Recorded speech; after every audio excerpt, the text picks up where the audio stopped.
Alright, what is going on YouTube? Vivi versus Taro, Red Bull Wololo 4 qualifiers, the second qualifiers deciders. The winner gets into the main event, the loser will have no other chance to qualify for Red Bull Wololo 4. Taro didn't play last week because he was on a cycling tournament, I believe, and we will have a Taro playing on the right side in yellow as Tatars, and we will have Vivi as his home civilization as Red Chinese. We did discuss this on stream before the set, that Vivi actually uses a new account here that is WWP Vivi. That is just because that way, you know, it's easier to recognize him in tournaments. He kept his old account with the Chinese characters in his name, but on the other side, he's going to use this now for easier recognition here on tournaments. So Taro's going to open scouts, but quickly adds an archer range, so this will end up being a cav archer play. Everybody, like after Red Bull Wololo 3 was won by TaToH with cav archers, everybody has been using full cav archers, and Taro starts with an excellent fight over here. Actually gets 2 hits down hills against those scouts with Tatars. That's amazing. So you see that this scout is heavily damaged, mainly because Taro's scouts are fighting down hills, and Taro seems to be on fire. His only chance to qualify for the event was this one because he voluntarily decided not to participate last week. So Taro was confident that he can actually qualify in the second event. On the other hand, keep in mind that Vivi has been on point recently, so I've criticized Vivi a lot in recent memory for, you know, being very overhyped and not really delivering tournament performances that would live up to his hype. But I have to say that recently Vivi has come back to his old performances and he's once again on the top. I don't think that he is just top 10 yet, but with a good performance, like qualifying here and the good performance in Red Bull Wololo 4, I might say that he might be back to a top 10-ish performance in the upcoming months or so. Anyways, Taro's gonna go for the long walls over here. He's definitely the aggressor in this one. Vivi has had a lot of idle time on his eco, but he didn't lose a single will. So it's sort of a okay defense here for Vivi, but not ideal because his idle time was actually fairly considerable. And the thing is that Chinese seem to be on a bit of a timer here against Tatars, because once Tatars get to good group of cav archers, it's going to be awfully hard for Vivi to protect all of these exposed wood lines over here. His gold mine is safe, so that's a good point. And let's see if Taro's gonna add archers. It looks like he will. The good news for Vivi is that Taro doesn't know about these berries. If Taro saw these, Taro would send an archer here and deny the berries, significantly delaying Vivi into Castle Agent. I wonder if this was intentional. Did you see that? Vivi kept the spearman in the gate. And I was wondering if he didn't see the archers and wanted to lure the scouts in. There is a chance that Vivi didn't know there is archers and he was like, okay, I'm going to let the scouts in, trap them in here and destroy them with spearmen. But he wasn't expecting the archers and that completely changes everything, which means that he's gonna have to wall behind that. Vivi is going to send the scouts to counterattack, and there is still an opening on Taro's right side, but the overall condition of these scouts aren't amazing, so I'm not really impressed about their combat capabilities right now. Castle Age coming in much faster for Vivi. Remember, Chinese eco is really powerful, despite the fact, and that's something to talk about, that Chinese do not get their extra villagers on Empire Wars. This is one of the reasons why Chinese is a debatable civilization in Empire Wars. You don't get the extra vills, which means that your eco bonus is pretty much gone. However, as Vivi is going to yoink a will here from Taro, that's definitely great value for those scouts that otherwise were pretty heavily damaged. So, you don't have your eco bonus, other than the farms lasting longer anyways, but on the positive side, you still have an insanely good post-Imperial unit composition, very diverse tech tree, so when you choose Chinese, it's more about choosing the diversity of the tech tree, rather than actually choosing the eco bonus that you're playing with. And yeah, of course, cheaper text also helps quite a bit. So Taro's gonna click up 1 minute later compared to his opponent over here. A second market coming in here to just try to wall this one off for Vivi. He's gonna go for a market wall. And we'll also have the house walls behind. Taro should not be able to get in here. as Vivi is going to run into a spearman here, which basically makes these scouts unable to pick off any more vills. They're so heavily damaged. Taro is on 10 archers, and he's grabbing bloodlines. So chances are that with this many archers, Taro will still get crossbowman upgrade, but he will probably immediately start making cav archers. As Vivi... Vivi has bloodlines and +1 defense, and he picks off another vill from Taro here. That's very, very sloppy from Taro. I mean, it's obviously annoying to chase these scouts around, but Vivi has gotten 2 villager kills for basically 3 scouts, some of them already being damaged. That was very, very good value there for Vivi, as Taro's gonna go for triple range, what it will eventually become cav archer play. For now, considering that Vivi is up to castle age faster, Taro will send the archers to this corner to make sure that Vivi can't find them until he has the crossbowman upgrade over here. So, second TC coming in as well for Taro. He decides not to go for ballistics, instead opts for more of an eco-heavy approach, as a somewhat puzzling decision from Vivi comes in here. He goes for a defensive tower on the gold mine. Not sure what to think about this one. He had a half-built market over here for a market wall, and I would have assumed that if you just keep it there, that's gonna be enough to keep the crossbows out, at least until you get your knights.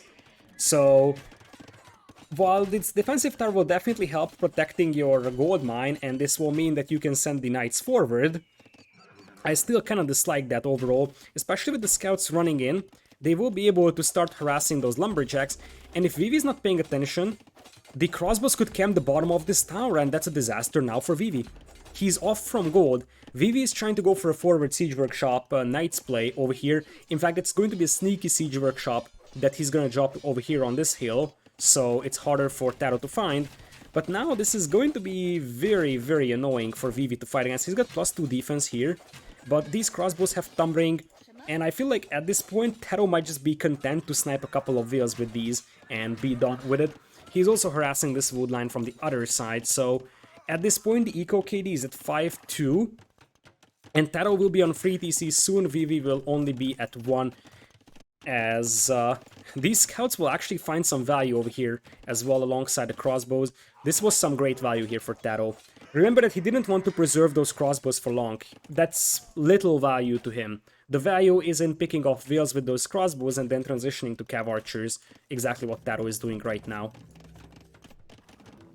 University Ballistics coming in here for Taro in a matter of moments. Vivi is trying to get some siege in, but realistically speaking, by the time this siege push materializes, Taro could already be all over Vivi's base with cav archers, like hitting this wood line, and Vivi might be cut off from wood almost entirely. So, one thing I want to talk about is that last Redbull Wololo 3, Dogao was a player that played in the first qualifiers and ended up losing, and he knew that he can't play in the second qualifiers. So there's always a risk involved when you don't use both of your shots to qualify. Taro voluntarily decided not to, so should Vivi defeat him here, you could think back and say, hey, was it a good decision not to participate in the first one? I'm not the one to judge Taro's life decisions, and I think it's really cool for him if he's confident enough to just say, okay, I'm confident in my skills and I can just win this one here. I don't need a second chance, so to say. But he definitely puts himself in a bit of a danger in case, you know, he falls behind and is in the danger of being eliminated. Vivi's gonna have to scramble for another defensive tower on the wood line, but at this point, Taro is just outbooming him. And while Vivi's trying to play aggressively over here, in reality, it's a couple of knights and a scorpion against what will be 15, 16 cav archers, and more importantly, camels. The camels in here will be able to snipe scorpions really easily, and they will also be nice against the knights. So just a couple of camels being mixed in here for Taro could be very, very useful at deciding the outcome of this engagement. Nice micro for him as well, takes the hill with Tatars, fires down hills. He now has ballistics, obviously has stumbling because of Tatars, and I feel like in this first game, Taro seems to be just stomping Vivi. The only thing that Vivi had going for him, it was that 2 veil kills inside the base of Taro. Everything else has Taro written all over it right now, so He has been the one that was aggressive in Feudal Age, then he was the one that actually broke into Vivi's base, and now he's the one cleaning this one up, and behind this one, he has 3 TCs with a relatively decent economy, 76 vills already, and now it is almost impossible for Vivi to come back from this one. I mean, his siege push here stalled out, his economy is nowhere close to that of TaToH's, but still, I really don't know what Vivi could do here. The problem for Vivi is that Vivi is usually known as an aggressive player, but in the current meta of Empire Wars, usually good defending players can prevail more than very aggressive players. Very aggressive playing works better in random map than it works in Empire Wars. As Taro comes in here with some raids on the wood line, picks off 2 vills, and he's gonna do the exact same thing on the other wood line. As I said, Cav Archers are just tearing apart the economy of the opponent. That's -4 vills there for Vivi, make it 5. And there is actually no wood income here for Vivi. And while the town center here for Taro is getting pushed and he's gonna have a lot of idols, in fact Taro has 30 idols right now, and he's scrambling for barracks, I think that Taro is still in a way better spot. I mean, he's annihilating Vivi's eco. Vivi has basically no wood income right now. I think Taro is just 1 defense away from winning this game. If he takes down this army, there is no chance for Vivi. Taro is pulling the wheels to fight the Mangonels as he's stacking into pikemen. It would have been better to just go for his own camels, to be honest, so I'm somewhat puzzled why we're not seeing some camels from him, as he dives in beneath the tower and once again he's going to sacrifice those Cav Archers for the sake of just killing Wills here. He's going to send the other detachment of Cav Archers back. It's definitely not ideal for Taro that he's got 20 idols and he's getting pushed really heavily over here, but I think he knows exactly that having idols is still better than, you know, losing all my villas, and Vivi's economy is basically non-existent right now. So 40 villas versus 92 we're talking about. Even with like 30 idols for Taro, he would have the better economy. As I said, I'm not a fan of the pikeman decision here. In fact, I'm massively against it. Maybe he was expecting monks, so he didn't want to go camels, but I feel like camels here could have been much more reasonable, or just his own knights. He makes 3 knights, dives in to snipe the Mangonels, and then he can just destroy the knights with his own CA. But, oh, Taro is off from gold, that's why. This could be a bit of a concern for Taro. Taro doesn't have gold, because he lost his gold mine over here. That complicates things quite heavily, because Taro is losing his Cav Archer numbers, and I no longer see that overwhelming force of Cav Archers here for Taro. Now, the Mangonels being down means that these Scorpions won't really have that much meat shield in front of them anyways against the pikemen. That's quite a lot of knights though with +1/+2, and the pikemen don't really have a single upgrade, so there might be a slim chance here for Vivi, though with Taro having access to gold once again, I feel like he should have no trouble defending against this one, especially with the knights being super low here for Vivi. I love how he's preserving those numbers though, look at this. Vivi actually managed to keep 5 knights alive that combine for 66 HP. That is absolutely outstanding. Nonetheless, when they dive in and the pikemen arrive, they would still be destroyed. And Taro is working towards the defensive castle. This would be a good spot, but I don't think he can actually make a castle here. So maybe deleting these farms and making the castle over here could make some sense. Taro now has reasonable gold income, so he will once again reappear on the field with Cav Archers.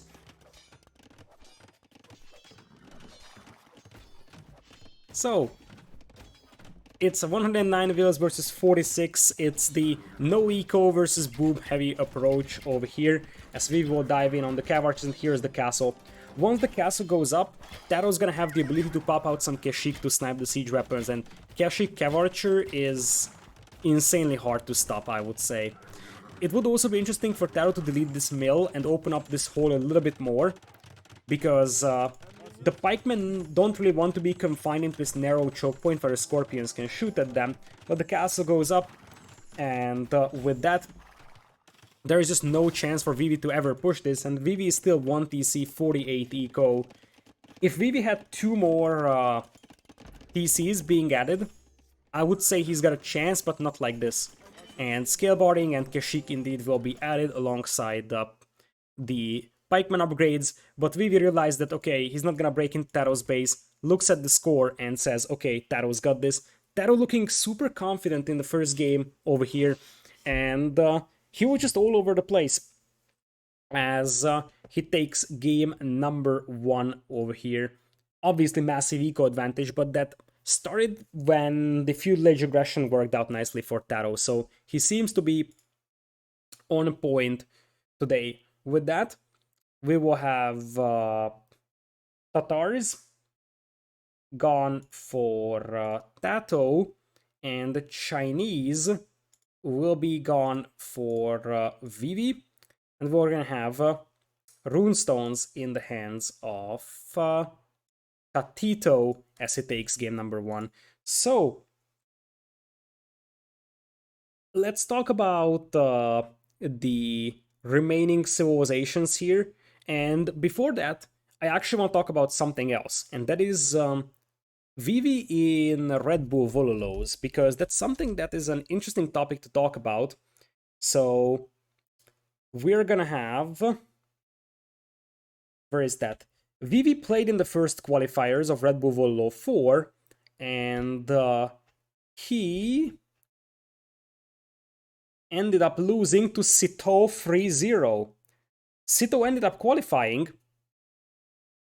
to the event, but still, he got 3-0'd by Sito pretty hard, I must say.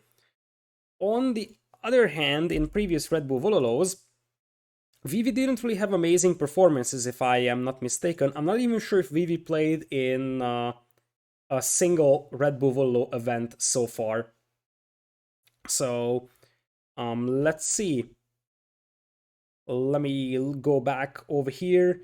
Redbull Wololo 3, he actually played in the main event. He lost to Viles 3-0. In Redbull Wololo 3 qualifiers, he actually won versus Nili. So, RBW 3 qualifiers, Vivi actually played against Nili in the deciders and won 4-1. This time he's getting a stronger opponent with Taro on the field. So yes, he was in last Red Bull, and he was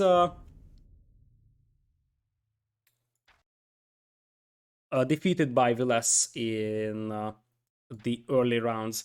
All right, so we're going to one of the home maps for the Fat Dragon over here. Marketplace, Acclivity, or Greenland are the options for Vivi. I would say that based on the fact that Taro was super aggressive in the first game, maybe Acclivity is his best map, but here's the deal. I feel like Greenland for Vivi is a surprising pick, because Greenland is a map where you really need a good strategy, and the real problem that you're facing when you are fighting against Taro is that Taro is so good at making up strategies. He's exceptionally good at just unique playstyles, and in general just very good on special maps. So Greenland is something which screams Game of Legion all over it indeed. Something that I would say that I would have not been surprised if Taro picks that map for himself. It looks like Vivi ended up picking it, and that could backfire really badly. Marketplace, it's a 50-50 map, I would say, but it could actually favor Vivi's aggressive playstyle as well. Acclivity, same thing, I would say. Other side, we had Meadow, which is a super aggressive map for Taro. He feels confident in his aggressive playstyle. And the Ring Fortress, which is sort of an underpicked map, I should say. It's not something that we have seen very frequently. So we will see what Taro plans for that one. And now we will experience the beauty of live games. We're gonna have to wait until the players are ready to launch the second game. We're going to Greenland. I mean, not literally, but in terms of maps.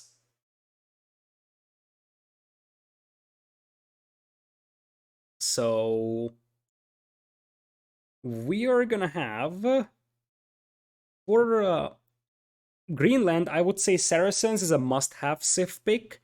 The question is, what is Vivi gonna do against it? I would say Byzantines might be the most reasonable choice, but I'm not gonna lie, Saracens is extremely hard to fight against on basically Greenland. But in general, Taro loves Saracens. That's what I wanted to go out to. I just sort of forgot the second half of the sentence. For those watching on YouTube, you probably don't know this, although I mentioned it in the other series I casted so far, that I wake up at 5 a.m. today to be able to cast all the sets today. We already casted 2 best of 5s, and we have this best of 7 and 3 more coming in. So, yeah, I might be exhausted by the end and my brain could be like a sponge. Anyways, we're going into Greenland over here with Saracens. And no Saracens actually for Taro. Now that is a surprise. So far, whenever Saracens was picked, it was always picked for Greenland. Because it is a so good civilization for a galley play. You can leverage the market very nicely, so buy yourself up to Castle Age and beat your opponent to castles to secure the middle with shore fishing. There is a lot to love about Saracens in general for this map. Nonetheless, we are actually moving into this map with an Italians versus Byzantines matchup. Byzantines was the predictable pick here, and while Italians is something I'm not necessarily against, I actually would have preferred Taro using Saracens here. Now, Taro is a master of Saracens, so he might have some other plans for it elsewhere. Something like Acclivity, or maybe even Meadow could be an intriguing idea. But we'll have to wait for Saracens to be showcased over here as we'll jump into game number 2. We will have Vivi on the south in red, and to the north it's actually going to be Taro in yellow. The map looks beautiful, I have to say. This is one of the nicest looking map generations of Greenland. You can really see how this map works. You have a middle area with gold and shorefish, and that's walkable. And there's a wild card, something that's not always the case on the right side, or, well, it's the right side right now. There is walkable tiles over here as well with ice. This is not always the case. Sometimes the only crossing is in the middle, which means whoever controls the middle with a castle or so will forever deny the opponent from getting to the other side. This time it's not the case, and because of that, land aggression could be amplified because of all these possible crossings overall. Now, looking at the scout war, Vivi is the one that's getting the best of it so far. There's a spearman coming in here for Taro to help out. Vivi sees it and retreats for the time being, and it looks like Taro is not even going for ships. Taro is going for something very different from what we have seen so far in the tournament, and I'm not necessarily saying that I'm a fan of what we are seeing from him. I feel like there is a reason why the ship plus tower meta is something that has developed over the last qualifiers and this one, because that feels super strong. A single galley in Feudal Age is much more powerful than any land unit. Same applies to fire galleys, and especially Byzantine fire galleys that will even fire faster. I really dislike how Taro is actually playing this one, and I'm massively surprised that he's playing it like this. I did mention that on such unique maps I would actually favor a player like Taro that's always prepared for these sort of unique maps, but I'm not gonna lie, if Taro is willingly doing this, then it's a bad game plan. Or the alternative is that he hasn't watched a lot of games from previous rounds and he doesn't know that this is not really the meta. So whichever way it is, it definitely feels awkward, and wherever I'm looking, Taro feels very sloppy here. So loses a scout. Overall, the game plan is not something I'm a big fan of. He's going to have his wheels walled off for the time being, but I mean, Vivi can potentially make a skirm or so, or just make a galley. That's the best thing that Vivi can do here. Make a galley, get it over here, and that's going to deny this shorefish, like most of the time. Anyways, we're gonna have Taro up with Archer's counterattack, though, and I did mention that because there is so many crossings here on the right side, that completely changes the way that the map could be played. If the only crossing was at the middle, you would never get through with archers. But that's not the case over here. And because Vivi is going for a forward range, he's gonna have absolutely no defense back at home against those archers. The good news is that he doesn't have like one oversaturated wood line over here. Instead, he has 3 wheels here. He will probably lose 1, 2 or so, but that's mostly it, and he's gonna have some time to react to this. Nonetheless, Vivi is the first to click up to Castle Age over here as he's mining stone for additional TCs, and as I said, there is gonna be the archers moving in, 1 wheel goes down, and that's basically it. Nice reactions over here for Vivi. He's gonna open up his walls for the wheels to run past, then drops a house here to prevent the archers from getting through, and as I said, it's going to be like a 1 wheel pick or so. And with Vivi having an archer here on the forward, he's going to be able to deny Taro from shore fishing and potentially pick off 3 wheels here. And added to the fact that Vivi has shore fishing, and I just feel like the game plan here for the Fat Dragon is much better than that of Taro's. So Taro's game plan doesn't seem that convincing to me, I'm not gonna lie. So now the wheels go down here from TaToH, and that means that he's at even terms with Vivi, but he's 1 minute behind going into Castle Age, and he's even gonna have to make a defensive tower on his gold mine. The archers are still rampaging the eco of Vivi, but Vivi can send back like 3 skirms to deal with them, or just make an archer range back at home for a death fight. So we're gonna have Taro going for his fire galleys now, so he's gonna try to get back on water with the Italian fire galleys. But the thing is that against Byzantine fire ships, that's gonna be hard. For now, Vivi is not upgrading war galley. In this one, he's gonna go Botkin arrow actually, so we might see crossbowmen after all, and not war galley. War galley will be needed eventually, because Taro is coming back on the water. Let's see if Vivi knows about that. I don't think that he does, but he just now spotted the docks, and part of that comes from the fact that Byzantines have free town watch, so you have a lot more vision on this tower, and that helps spot these docks over here. Taro is going for demos, and one of the reasons why this map could be so good still for Taro, despite the fact that his start was very awkward and I massively disliked it, is that this map could have a lot of demo hits, and Taro is the uncrowned king of demo shots. Like, he's amazing when it comes to using demos against land units. Now Taro's gonna have to get War Galley here, because a demo raft won't do much against fire ships. It will do quite decent against fire galleys, but not against fire ships, and I feel like Taro's not gonna have the opportunity to fight here on water very efficiently. He lands a hit, but that's basically it, and he's going to lose his docks. In exchange though, he's able to deny some gold from Vivi, so his crossbows are still being active, but once this town center goes up, I don't think Taro's gonna be able to accomplish much with his crossbowmen. Vivi's actually using a crossbow here to scout Taro's base, as Taro's adding wheels to stone because it looks like he actually wants to go for a more eco-heavy approach. So far, Taro has killed just 1 wheel, make it 2, and he lost 4. But he's on 3 TCs and Vivi is only on 2. Vivi, on the other hand, will be able to mix in some swordfish here with the villagers, and also some deep fish with these whales. So Vivi's food income should be way better than Taro's one right now. So let's see what we got. Double TCs for TaToH over here, and we got a TC coming in on the right side as well. Vivi actually goes for a lead skirm to try and battle these crossbows.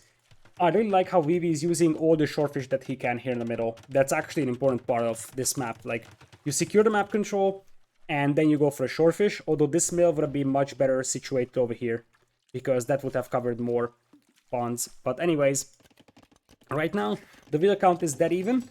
Taro's gonna go for a full land-heavy play over here, and I would assume that eventually he will try to redock. The question is if he can actually pull off a redocking here, because that's what Vivi has to expect now, that his opponent will try to redock. Vivi also needs to get some ships in here in this crossing, and that way he can prevent Taro from walking to his side of the water. So for now, it looks like Taro is just 3 TC booming. Despite the fact that he lost his fishing eco relatively early on, he still has a reasonable food income, so there is nothing to be ashamed of for Taro. He should be able to keep those TCs working consistently. He also made heavy plow, whereas Vivi is only on horse color. Not the end of the world, because guess what? He's got shore fishing, he's got deep fishing as well with the fishing ships, so not something that hurts him really badly.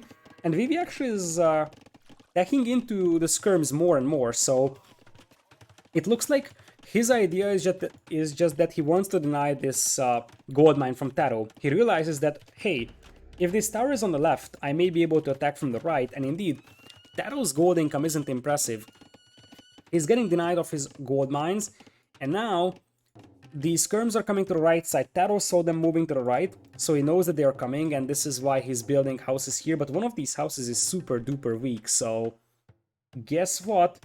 The skirms will pick off the Vil, I believe, and they will just get through this weak house over here.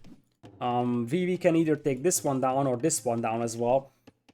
Ideally, you can finish both, because that way you open up a big space and it's going to be harder for Taro to add the wall behind. Taro has basically no army back at home, as we will have another tower coming in here for him to defend. If he needs to go for tower defense, though, he will need guard towers, because watchtowers won't stop the mangonels that are soon coming from Vivi. And Taro just wants to boom here, but I guess what? Vivi doesn't let him. There's a mangonel from Tato, though. Taro? He should have no trouble cleaning this one up. Despite the fact that there was so much pressure in his face, Taro still hasn't lost a whole lot of villagers inside his base. He is at 7 villas lost, which is not ideal, but far from awful. His opponent only lost 2 though, and Vivi is gonna have a decent fishing eco working for him. The next step for Vivi, I would say, is to go into Imperial with the massive amount of food that you can get from shore fishing and deep fishing. You can use that to go for an early Imperial and go for Arblast and Bombard Cannon and just keep denying that gold mine over there. It looks like Vivi is actually going for Scalebarding. A Knight would definitely be very helpful at taking on this Mangonel, but that's basically all that it could accomplish. Taro is for now just defensive towers, and Vivi is gonna castle drop. That works as well, I assume. That's actually an ambitious castle, but it should have no trouble going up, especially with their Mangonel popping out, ram support on the way. I struggle to see how Taro could actually win this one. There is going to be a guard tower though. Still, with the Mangonel going down, the ram is still going to be there to take down the tower, unless Taro is going to have a Mangonel to take this ram down. But here's a knight to deal with the Mangonel. Taro reacts with a house behind. Nice defense here from Taro, and that's a doubt castle. That castle isn't going up. The timing of guard towers may have been perfect from Taro here. The Mangonel now for Taro, though, being lost, and what's even worse is that he doesn't actually finish off the ram. The last couple of seconds were misplayed by Taro. He wanted to go for a skirms, but he didn't finish the ram, and because the ram wasn't finished, the guard tower went down. So the castle actually goes up for Vivi, and with those resources he's clicking into Imperial. Now Taro has some time to sort of react to this one. He's got some gold that is accessible, and he could make a castle over here, try to get up to Imperial and trap that down, but as I said, he's gonna be beaten to Imperial quite heavily, in fact, because Vivi has already clicked up, and Taro is yet to accumulate the resources for that. Another guard tower comes in that should hold off Vivi for now. The problem for Taro is the early Imperial Age from Byzantines, and as I said, it's gonna be Bombard Cannon, potentially Arbalest as well, from Vivi, just to take down the buildings. Taro doesn't have a big army. In fact, Taro has 4 units out on the field that are actual combat units plus 1 monk. Imperial Age on the way for Taro, not that far behind, but taking down the Byzantine castle on Imperial Age is gonna be an absolute nightmare. This is gonna have like 7000 HP in Imp, and behind this one, Vivi is also gonna have a couple of crossbows harassing Taro. It looks like Vivi might just go for Arbalest, which makes quite a lot of sense. He also has no monastery. Actually, he has a monastery and he's picking up relics right now. That's what I wanted to suggest, that he could easily pick this relic up as well.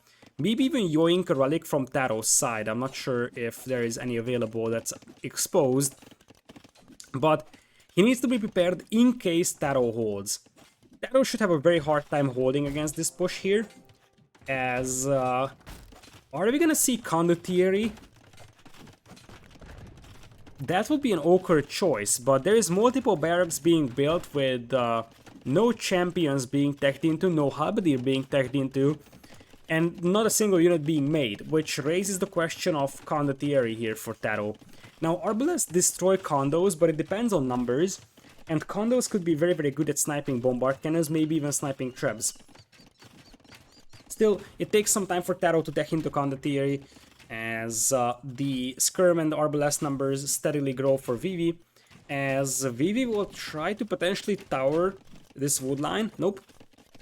He's just mining stone here, and eventually he will drop a castle on the right side as well to potentially deny those wood lines. Mangonel comes in here but is unable to do anything. Taro's gonna reach Imperial though, which gives him, you know, a small glimpse of hope, especially with the chance to go for a fast chemistry with the university and go for bombard cannons. He's not gonna go for traps, he's gonna play bombard cannons here. So Imperial Age, and let's see what Taro is up to. Taro is gonna go instant chemistry for bombard cannons and queue up the condottieri. So as expected, he's gonna do it like this. Considering that Vivi doesn't have a big force in the middle, this might work out. This is gonna go down for Taro, but this is a sneaky hold here for Taro. Because while it looks very, very grim, if he times this counterattack well, he could take down the castles, and the condottieri could easily overrun the skirmishers, because Vivi's army isn't really promising, and I'll have to check, but I don't think Vivi knows... Vivi sees the two barracks. So he knows exactly that Taro is probably thinking in the dimensions of condottieri, or maybe champions, but probably condos. So he needs to react to that, and there is one unit that Byzantines can do that absolutely annihilate condos. That's Cataphract. Cataphract here would be a good decision from Vivi. I don't see a single Cataphract though coming in here, and since Taro is about to lose his siege workshop here, I don't think that he can even make a single bombard cannon here. He's gonna have to make a new siege workshop somewhere else, like right here. Avoid getting housed, and then the bombard cannons need to take down the traps to have any chance at holding this one. Behind this, Vivi has all the map control in the world, by the way, 3 relics for him, Taro is at 2. Taro is playing this one patient though, and when the condottieri arrive, as they will probably flank around and try to hit these traps from the side, when the condos arrive, this will be a chance for Taro, especially because Vivi will probably be distracted, and the bombard cannons could also try to take down these traps over here. Here come the condos. They are also jumping on the fire ships, and they're doing pretty decent against them, but you're going to need all those condottieri to take down the traps, if anything. Now there is another chance here. Taro might just say, okay, look, my opponent is pushing me, but he's not pushing me that hard. I mean, I'm losing buildings, but my economy is more or less intact. So Taro might say, okay, what if I send my condos to raid?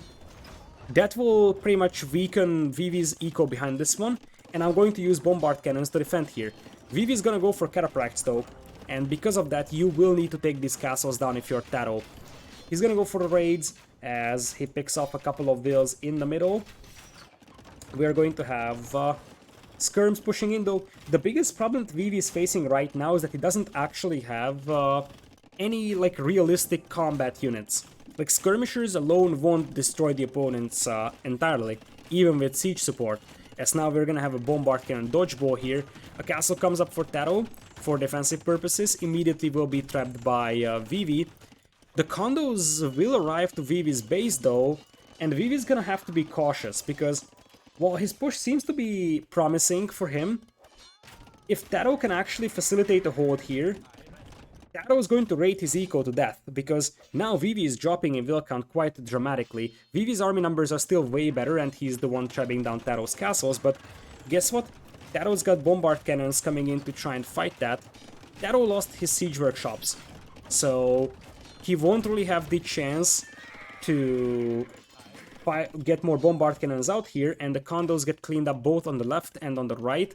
Vivi's economy is still very much intact, as the Chiropracts will dive in to try and snipe the bombard cannons. Taro, I saw some stables from him on the left side, so there is a distinct chance that we're actually going to see Hussar coming in.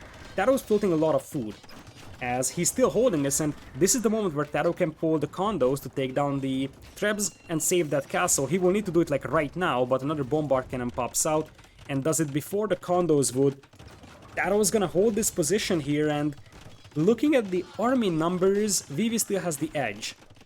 But in army quality, I'm not so sure. Well, Vivi is now taking into Arbalest, that's totally true, and Arbalest will destroy condos. The mobility factor will be on the side of Taro, and that is not something to be overlooked. Especially if Taro can force engagements. If he can force Vivi to defend, he might have a chance to turn this around. It's still going to be a tough situation because, as I said, he's losing ground rapidly, and this is the moment where Taro runs out of gold. He lost the right side of his base, and he needs to reclaim this gold mine like ASAP to have any chance in this game. You see that Taro is still heavily on the back foot, and he's 109 population against 156. His situation here looks very grim, and I would say he's got less than 5% chance of winning this one. I just don't think that his game plan was good for this map, and I am somewhat puzzled by this. Because when I looked at Greenland, I said this could be an upset, or not an upset, but a map steal here from Vivi. Because I assumed that Taro's gonna be way better on this map, but he was extremely underwhelming, I must say. So the strategy was very off, didn't really follow the meta, whereas on the other side, Vivi actually played the map the way that it was figured out last week or so. So maybe experience on this map from like last week for Vivi is something that helped quite a lot here for him, because Taro didn't feel like he actually knew what he really wanted to do with this map. He went to play archers, but that never really materialized, and he got pushed off from the middle. You get pushed off from the middle, your opponent is gonna have an insane food income, and then with a forward gold like that one, it even become worse, because he's gonna get forwarded, and this castle going up ended up being clutch here for Vivi, because if this castle is not up, then Taro would still have this gold mine available potentially to mine. But Vivi takes a quite one-sided engagement, I would say, over here, and pushes Taro to an even scoreline. And while Taro was very, very convincing in the first game, as I said, he's gotta be careful. He was confident enough to say that he doesn't need 2 qualifiers to qualify, he will just play the last one over here. But Vivi is on a mission here, and Vivi is gonna have an even score compared to Taro right now.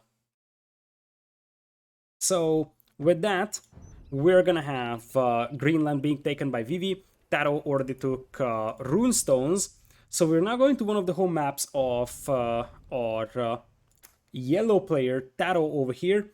Taro, he's gonna have Ring Fortress, Meadow, and Lowland as an option to play. Hard to say which of these are actually good for him here. I would say Meadow could be something, but Meadow is a double-edged sword here. Because there's a chance that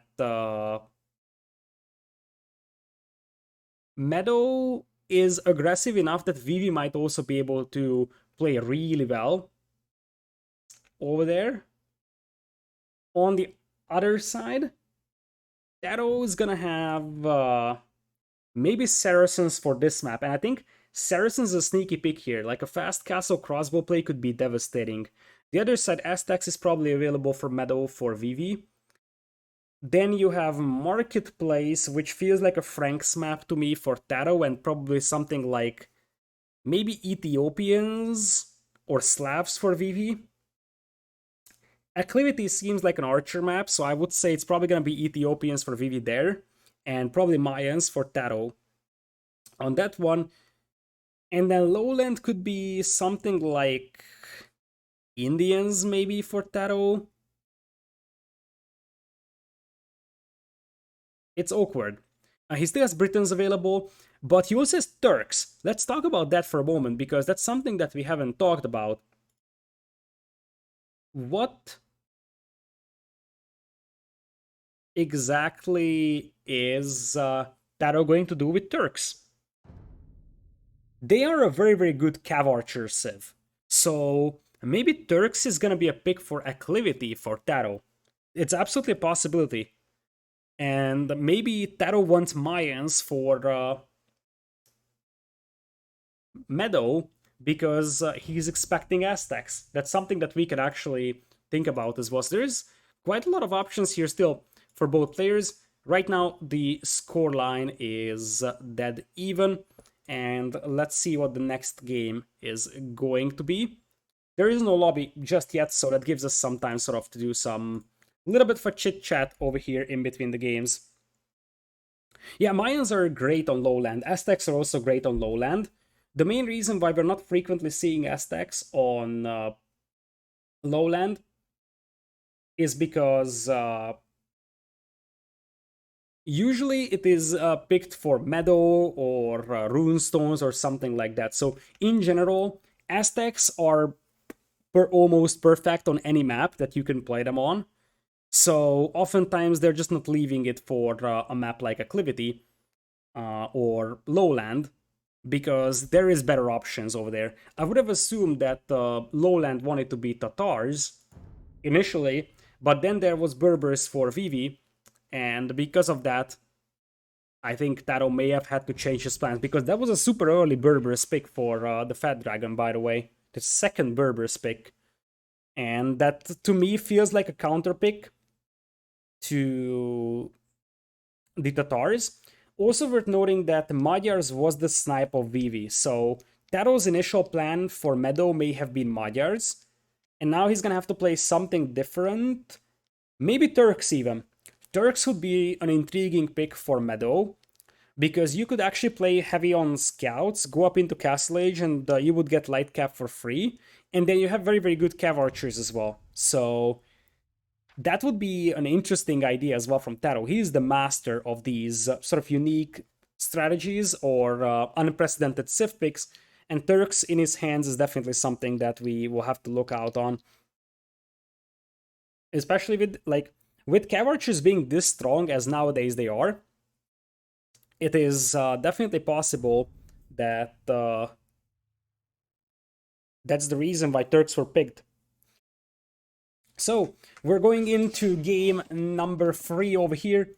Even Steven are the players in terms of score. We will jump into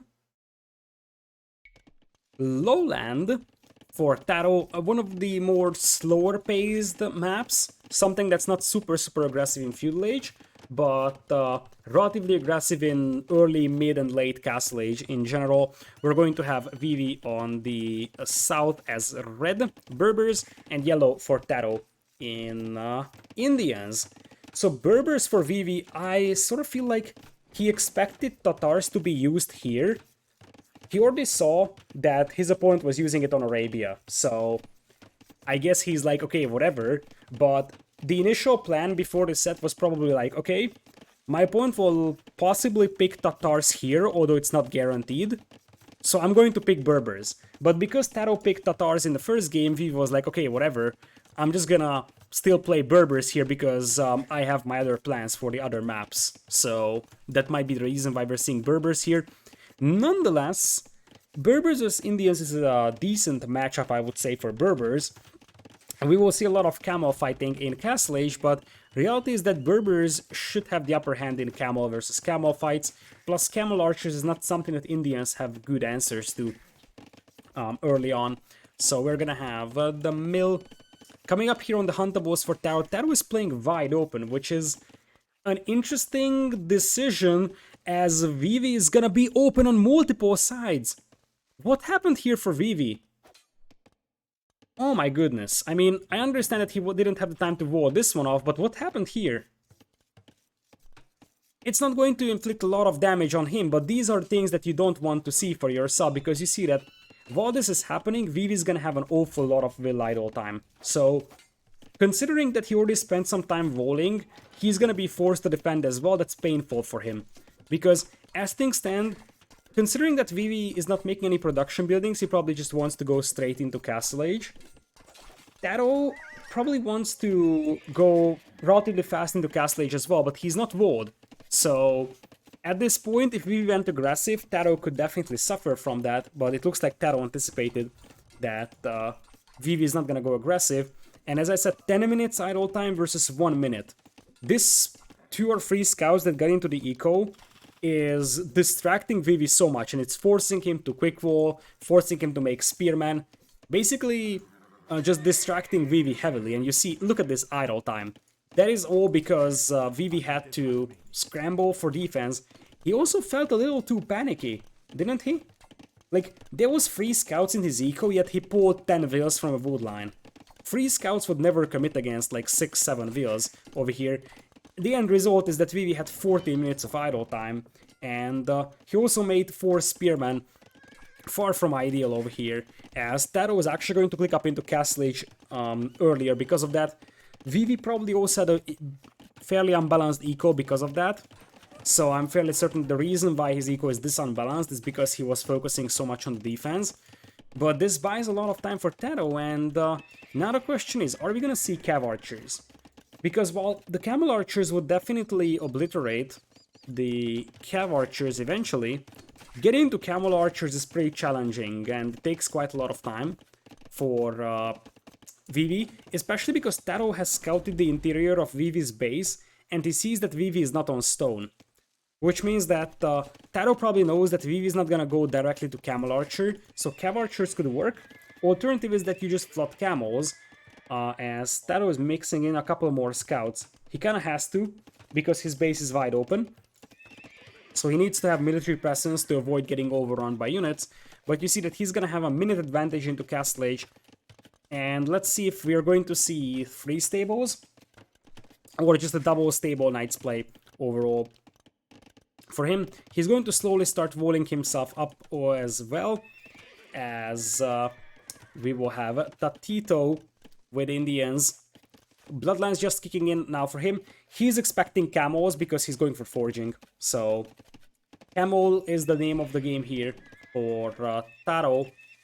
Once he is obviously going camels, but he's expecting camels as well because he went for forging instead of defense upgrades. Vivi, as expected, we will see a triple stable camels play eventually, and then you will use that momentum that you have, the military numbers advantage, to push the middle, drop a TC there, and sort of secure that area. Taro is just going for double stable camels, but he's gonna add an early monastery over here, so looks like he's gonna be a little bit more eco-focused with the second TC coming up, and also Boso husbandry as well. That fast husbandry for Taro will allow him to run away from any combat he doesn't wish to fight early on, which is a nice thing to have when your opponent is gonna have triple stables, being able to outrun him. For now, Taro's gonna go for the second TC in the middle, and he takes a really underwhelming fight over here. I'm not really a fan of this one. Taro, however, look at this. He's pulling away the weak camel, so this was intentional. He wanted to weaken those spearmen because he already has a monastery up, so he knows exactly that he will heal up his camels. That was a nice move from Taro after all. So he knows exactly that he will heal his camels. Might as well go for the fight on the spearman and then pull away the weak scout or weak camel. Now, here's the deal though. His opponent is going to attack into pikemen, which will make life much harder for Indians, as Taro's gonna have to avoid the pikemen around here. Plus, there is also a huge amount of camels coming in. Well, not an awful lot, but 3 of them already running into the base of Taro here, as Vivi is gonna go try and get some raiding damage in. I'm not necessarily a fan of, using 3 camels beneath the TC for raiding, because that's a fairly easy way to just end up losing them. As you see, these 3 camels got cleaned up without Taro not taking that significant losses. He lost a camel, but he killed 3 or so, and he's probably going to take down a couple more. Taro is doing a beautiful job at saving his low health camels, so he can heal them up later with the monk. But speaking of monk, there is one lying dead on the ground thanks to these camels. The Berber camel flood is definitely something that's very, very dangerous. So Taro has to be careful, and while he's on 3 TCs, so his long-term economy is going to be better, keep in mind that Vivi is an aggressive player, and he's going to come for a forward siege workshop. This map is definitely a map where Vivi's aggressive playstyle could pay off, and as much as I said for Greenland that that should be a map where Taro could potentially steal it, this map, Lowland, is a place where Vivi could potentially steal a home map for Taro.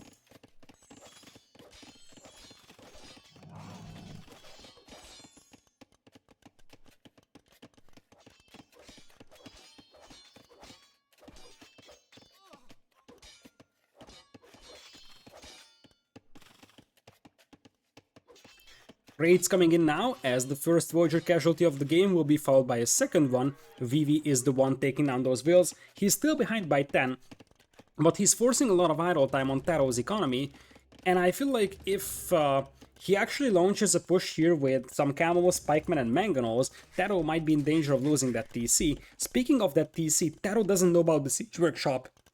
Taro has no idea about the Siege Workshop over here, and that's going to hurt really badly, because by the time he realizes, he's gonna be in trouble.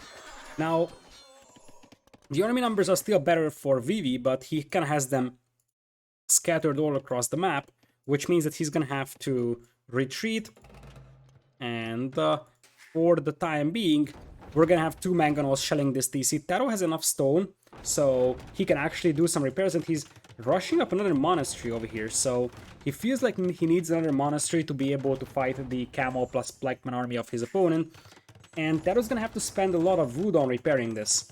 Keep in mind that while Taro is repairing this, he doesn't have a good gold income, because these are technically supposed to be mostly gold miners, so he's got a limited gold income, as Redemption is on the way for Taro.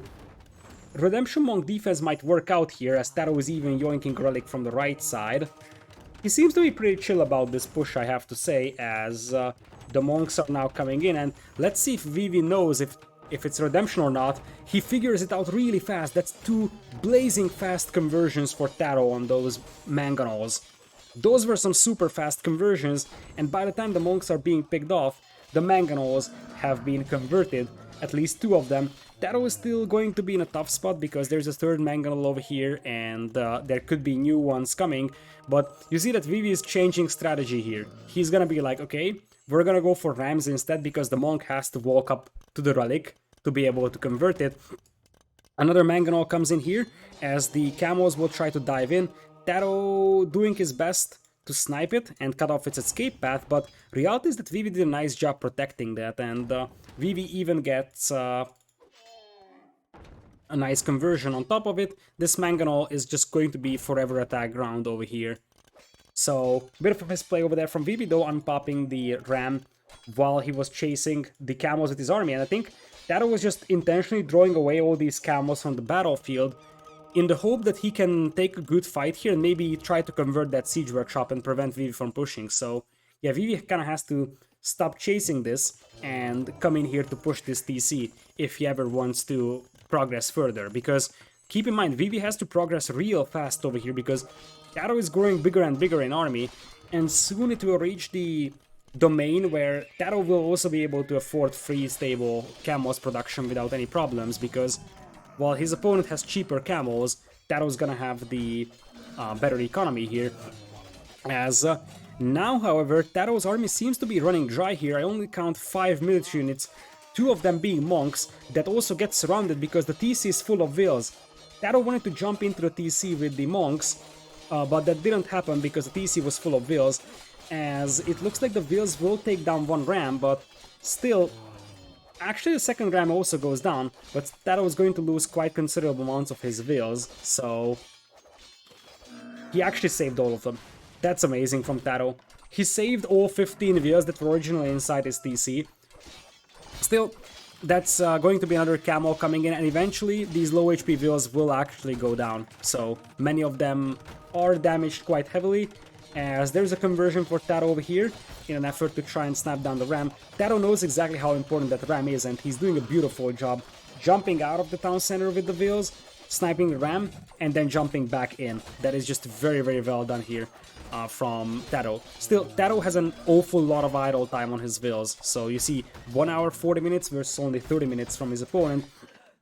Vivi still needs to be careful not to lose his rams over here, and he's sort of misplaying this one by allowing those wheels to knock down so many rams, but it looks like this TC will finally go down, and that should allow Vivi to force away Taro from this gold mine. Taro's gonna relocate here on the left side of the pit. For the time being, we will have some more camels coming in to finish off the wheels escaping. So Vivi is now just 13 wheels behind. But that's still 13 wheels, right? So even after all this massacre, Vivi had 21 wheels killed and only 1 lost. What is Vivi doing there? What was that lady up to? I have no idea. But here's Vivi coming in with a castle drop, and that's where camel archers will start becoming a thing, I believe, in the foreseeable future. We're going to have the monk being poked down by pikemen, and one has to wonder if Vivi has the ability to get this castle up. I think with some quick walls he should be able to, because his opponent only has pikemen here to defend. So wall in the wheels and you should be good to go. Vivi has sent all his stone miners away, so it's just going to be one forward castle. Taro drops a tower to try and combat this, and I'm not sure if this castle is going up, because the pikemen can delay the wheels until the tower goes up, and yeah, this is why I said that Vivi kind of needs to wall these wheels in. Vivi is pulling more. I think it's gonna go up though. Yeah, it's going up. It wasn't clean for Vivi, it wasn't ideal, but it actually goes up. And now these rams will be really scary here, because the rams will just knock down the buildings and the wheels cannot pop out to kill them, because the castle fire would destroy them relatively easily. So we're gonna have a ram push coming in here from Vivi. He's going to take down the stables, which means that from now on Vivi can also go for knights, because Taro won't really have camels to fight against that one. Obviously pikemen will be there, but he will no longer be forced to go for camels because his opponent could go camels against it. But a better choice probably is a ram and camel archer push. And while in the first game Taro was able to outboom Vivi and Vivi wasn't able to make his 1TC push happen, this is not the case over here, and Vivi is actually making it happen here. Taro is pretty much off from gold. He's just making a TC over here, which will eventually go up. But at this point, Vivi could just make camel archers and start the ram push, maybe even against the starting base of Taro in general. So he doesn't need to push Taro away from these TCs. He can just go and steamroll this part of Taro's base and deny the food and wood income. Mangonels are out for Taro to defend against the battering rams, as he loses the monastery that also garrisoned one relic inside. Botkin on the way for Vivi, but no university, no ballistics, and above all, no extra town centers. So I feel like Vivi now needs to start adding TCs. He can't just play one TC forever. So now there is gonna be some harassment being done by the camel archers, and camel archers will be amazing at preserving that value. Plus, as I said, Indians don't really have a good answer to camel archers that's like fast moving and it's capable of dealing with camel archers.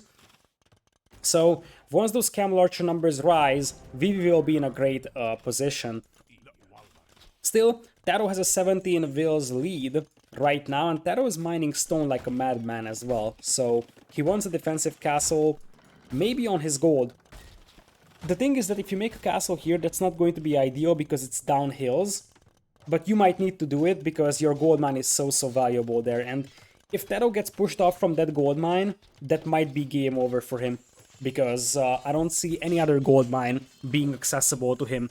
This one is denied. In fact, Vivi is mining it, which I like, because even if Taro takes this castle down and reclaims this gold mine will pretty much be dried out. So I like how Vivi is basically stealing gold from the opponent here. And now here comes the ram push. That's the only gold mine that Taro has like a realistic chance to take, and I think that with that many camel archers and knights, villagers repairing the rams as well, it seems very unlikely that this TC stays up. And Vivi could take over. After game number 1 was won by Taro, it looks like the aggressive play here for Vivi pays off. The rams will take down the town center, that's all they were needed for. Knights will dive in, try and snipe the mangonel, as the pikemen will relentlessly defend. Monks coming in here to get some pikemen conversions to lower their general numbers. And without ballistics, Vivi's camel archers are not super accurate. Same thing with Thumbring, so these are not fully upgraded camel archers, but they are still able to take down the mangonel. And I mean, Taro's idle economy is brutal. Vivi is going to drop another castle here, which would deny both the gold and the stone mine over here, and probably push Taro to a point where he's gonna have no chance of coming back into this one. Taro is stacking into chainmail. Oh, someone's gonna have a doubt castle here. Yeah, I think that's gonna be Taro. There is no way Taro gets a castle up here with like 20 camel archers firing down hills. Vivi, on the other hand, is gonna have to focus down that castle manually, like, or the vills, because otherwise, especially without ballistics, the camel archers won't be able to kill the vills, but as expected, with that many camel archers, Taro's gonna have no chance to get that castle up, and if that TC ever goes down to an HP where the vills pop out, the camel archers will just finish them, and you see that Taro is forced to go for a mass migration. This could be minus 15 vills here for Taro, and guess what? Vivi's still playing 1 TC, but his economy is now better, and that results in potentially a 2-1 scoreline. As I said, it was a long time ago that I saw Vivi playing this good. In 2020, he was extremely underwhelming. I would borderline say that he was outside of the top 20 in terms of performance. But he's becoming better and better, I would say, once again. So he's regaining his old fame. I also like how he's dispatching some of his camel archers to raid, realizing that he only needs a few to kill these leftover vills. Taro pulls everything. Taro pulls everything into this push, and when I say everything, I mean everything. He's getting a huge amount of vills, but honestly, if you're Vivi, you just make petards, right? Even if this castle goes up, although there's gonna be quite a lot of rams here, Taro's actually gonna take this castle down. Taro is taking this castle down. The vills will probably be able to escape here for Vivi because the pikemen are not really good at chasing them down, but Taro, that timing was actually pretty decent. He was patient, he was like, okay, I'm gonna rush this down. The problem that he's facing is that, first of all, Vivi is stacking into longswordsmen, which is a great answer from Berbers to pikemen, especially when Vivi also lost the other castle, something I didn't see. So this wasn't the first castle that was taken down by Taro's ram push, it was this one.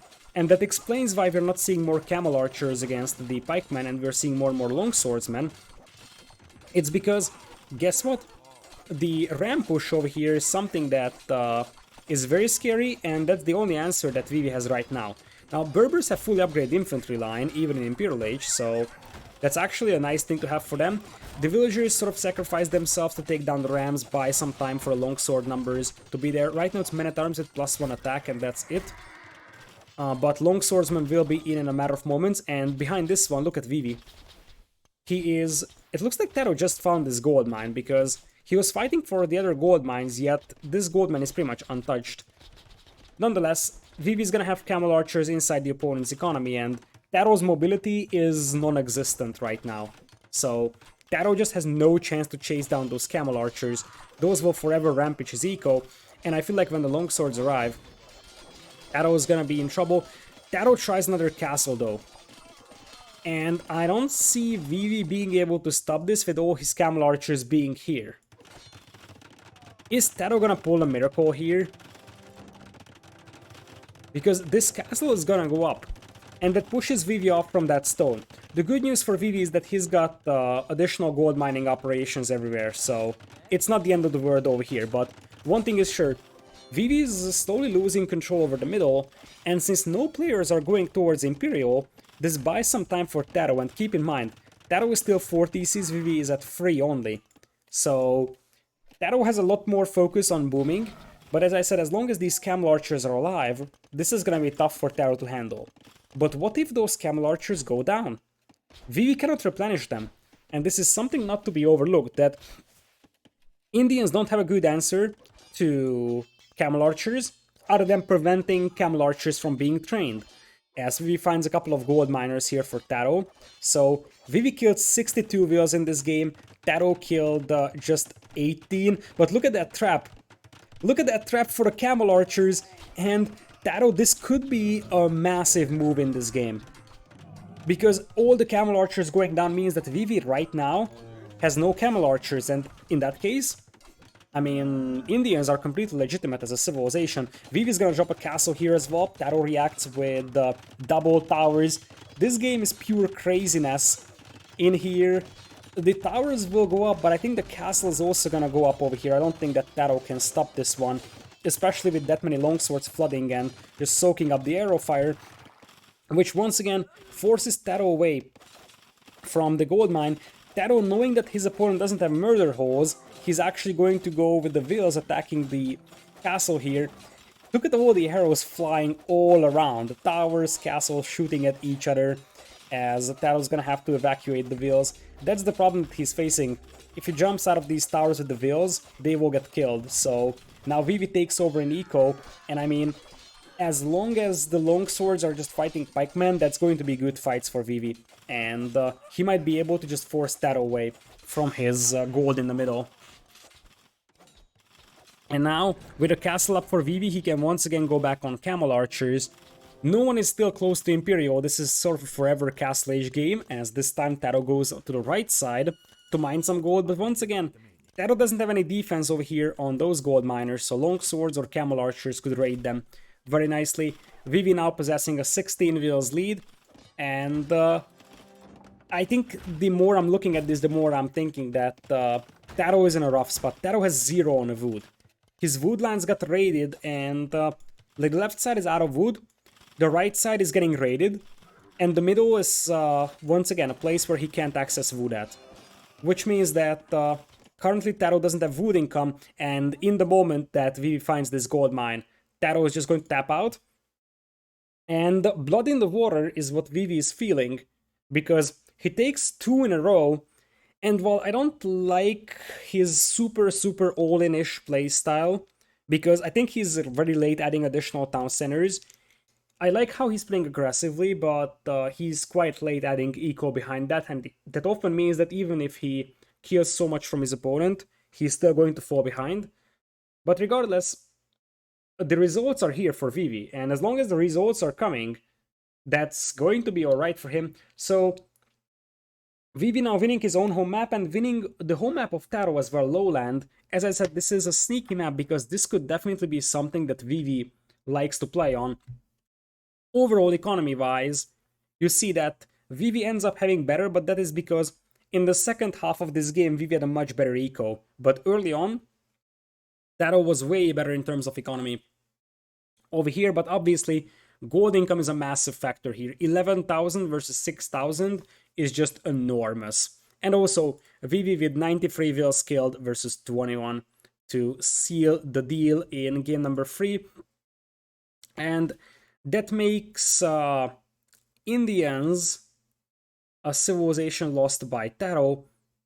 And we will have Berbers, an early pick from Vivi in the tournament as a victory over here, as Lowland will be taken by the Fat Dragon.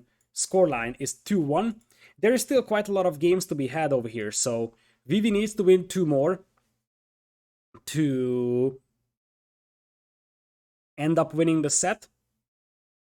But it's looking good for him right now, because now we're going to Ring Fortress and Meadow, and as I said, Meadow is a 50-50 map, because it's aggressive, and I think Taro is probably thinking Mayans or Saracens there, maybe Turks. He probably originally wanted to go Magyars, but that's gone. On the other side, it's probably going to be an Aztecs pick, or maybe Huns from Vivi. Acclivity seems like an Ethiopian's pick, which would leave Slavs for Marketplace, and the Ring Fortress being Khmer, potentially. Ring Fortress being Khmer would be a reasonable idea overall for the Fat Dragon. So they're setting up the next game right now. Vivi versus Taro.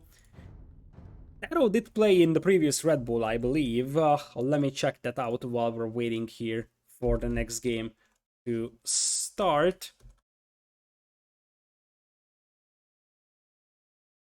So Red Bull Wololo 3. In Red Bull Wololo 3, Taro indeed played, and he was an invited participant.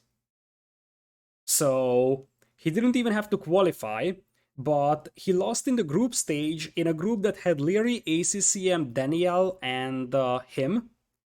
He defeated ACCM 2-0, but then lost to Leary 2-0, and in the decider game, ACCM won 3-1. So first set of the main event, in the group stage, Taro won against ACCM, but in the decider match, he lost, so he got eliminated in the group stage.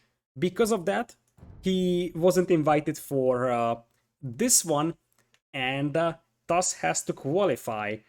In Red Bull Wololo 2, Taro was also an invited player, and so he was in Red Bull Wololo 1. So this is the first time in Taro's career that he actually has to qualify for Red Bull Wololo, and there is no guarantees that he will. Because at this point, Vivi is the one with the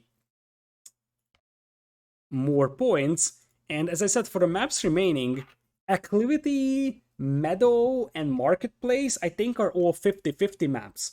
I would have said that the maps where I favor Taro on would have been Greenland mostly. Everything else is something that relatively is decent for Vivi's aggressive, all-in-ish playstyle. We're going to Meadow, so here's where Taro could pull the tricks.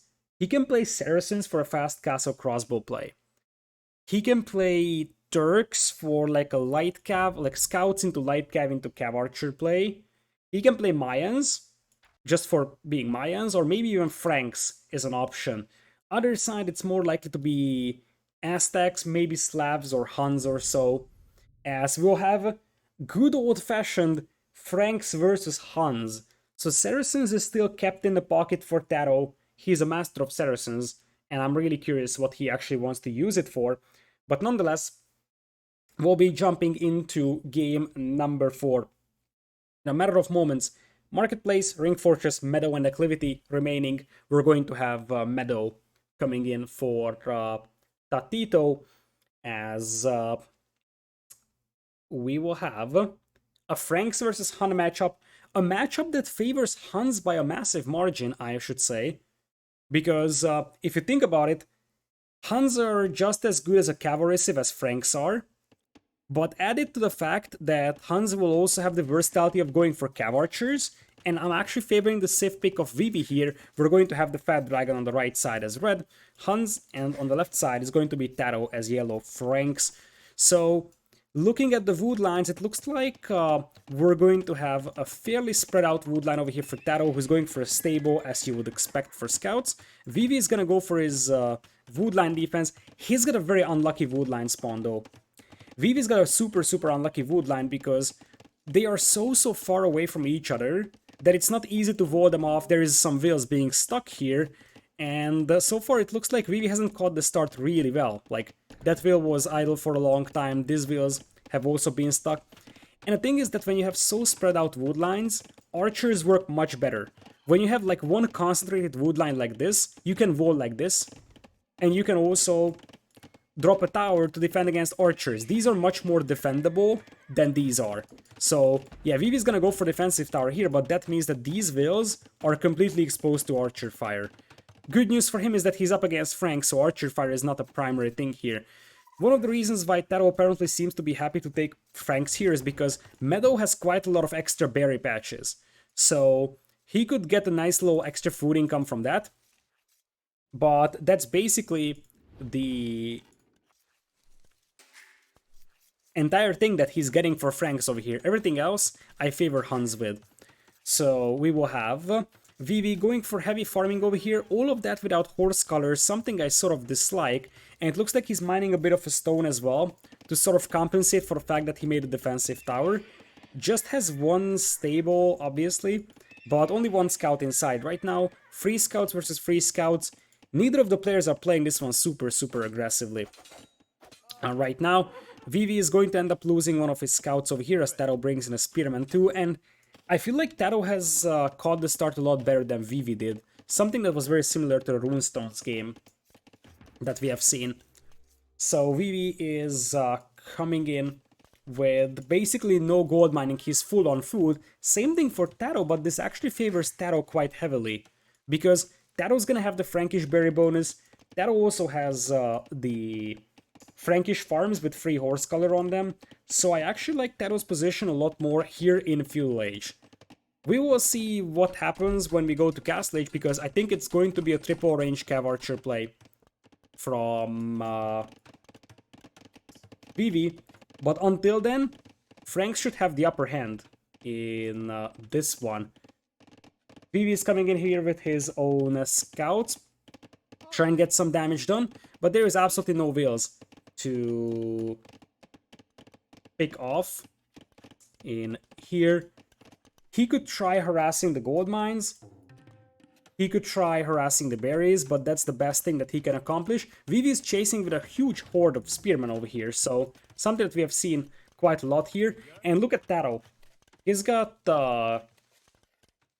one spearman looking at those berries. He wants to see when Vivi finishes with the berries, so that there is an opening and he can send the scouts in. That's the idea.